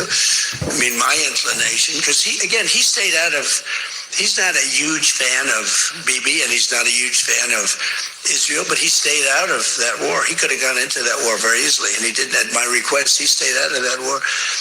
He's been a very good ally. I mean, Marco could tell you. All right. God bless you all, man. No problem. Thank you. Blessings. A very strong relationship with Turkey. It's a very big country. It's a very powerful militarily. It's the second most powerful country in NATO. It's a NATO country. So whether or not we do that, I haven't totally made up my mind. But my inclination is to say, look, he's done everything. He's helped us in so many different ways. This is supremely important. And I'll get to the deeper matters in just a moment. I want to first talk about the Iran situation. Yes, they fired on some ships again. We have retaliated. We're now holding our breath to see just what's going to happen next. See, the problem with Iran is that it isn't just one government. There are factions within that government, and they have a sort of not dismantled, not disfigured, decentralized military. And sometimes some military operators are going to go rogue. So right now, we are just monitoring the situation. So far, it looks like things have gone back to normal. The rogue element has been dealt with. That's what's going on in Iran. The rest of this stuff, however, is far more important. Our relationship with NATO and our relationship with Turkey are two incredibly strategic things that we've got to be dealing with in a new way. We defeated our own version of Carthage with the Soviet Union. We defeated them almost 35 years ago. We are now living in the excess of those victories, and we're now wondering what are the new realities of the old alliances. There's some that think that there's no more point to NATO. There's no point to do this. Europe does not want to defend itself. Europe refuses to militarize. And they keep on looking at Russia like it's still the Soviet Union.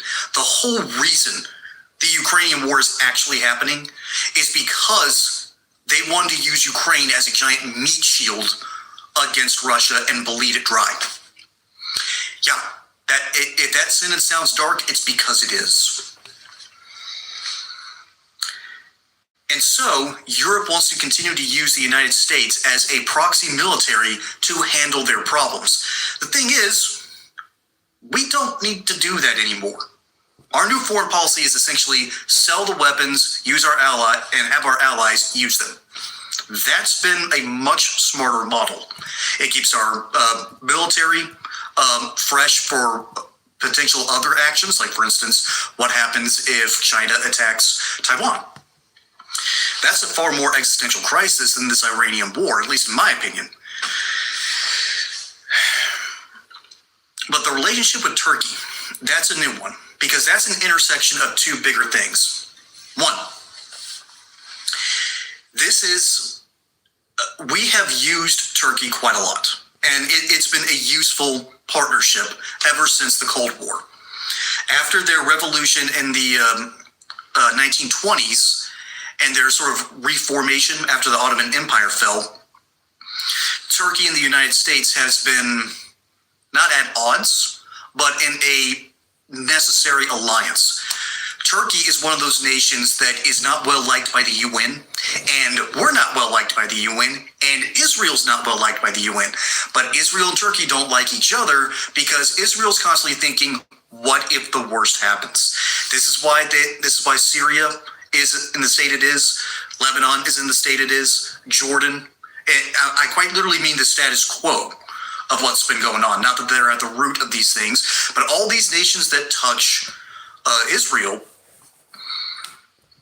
constantly have to ask themselves, do we want to be allies with these people because they've got a giant backing them? Do we want to be nicer to the UN and see if we can't give them more power to make the Israeli situation even more untenable? They are caught in a very interesting meat grinder, and Turkey, if Iran is dealt with, is the next nation to basically have any animosity towards the state of Israel. Saudi Arabia isn't like this. The Gulf states, outside of Iran, obviously, those states in the Arabian Peninsula, they don't care about this. They care about making money. Turkey, on the other hand, has a much more difficult role to play. They have a more difficult balance that they have to keep with their own people. Their own people aren't the biggest fans of Israel either.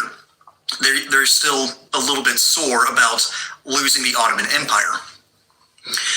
And so that historical animosity is a potential problem. The thing is, the good news, it's just a potential problem. It's not one that's likely ever going to go hot. But Benjamin Netanyahu is constantly thinking, what if? That what if is an itch that you don't want to, that you really shouldn't scratch. Picking a fight with Turkey would be catastrophic for both sides. And it would basically lead the United States into a very untenable problem. Do you lose the allyship of Turkey, which means that Russia is going to get more belligerent because Turkey is the bulwark against Russian trade in the Black Sea. Russia wants to break out and get a deep water port, a warm water port. They can't sell their goods to the rest of the world, partially because there's so many sanctions on them because they've been such bad actors. But they want to trade with the rest of the world, and right now they're stuck trading only in Central Asia and to China. There's this whole mishmash of things that are going on, and Turkey's in the middle of all of it. So, of course, Donald Trump, being one of the only true realists on the world stage anymore, is out there in Ankara and reminding everyone that NATO, you've got to pay your dues. Okay? And finally, I want to end on this. We've got a problem with our NATO allies, particularly Spain. Spain has a similar card that they have to Turkey. That is, they guard the Strait of Gibraltar, one of the most important points in the world. Spain can theoretically cut that off. They can do it. And their regime is getting weirder.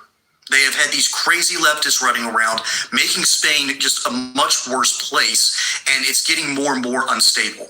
So if Spain unravels, you're going to have some huge problems, but they're still in NATO. They're just not being good allies and good people at this point. That's just the reality of it. So that's... Is this it right here?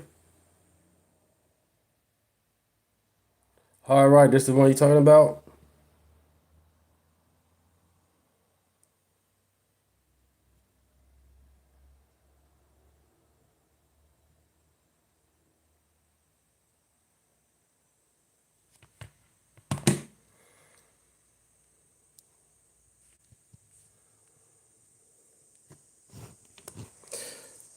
Tweet.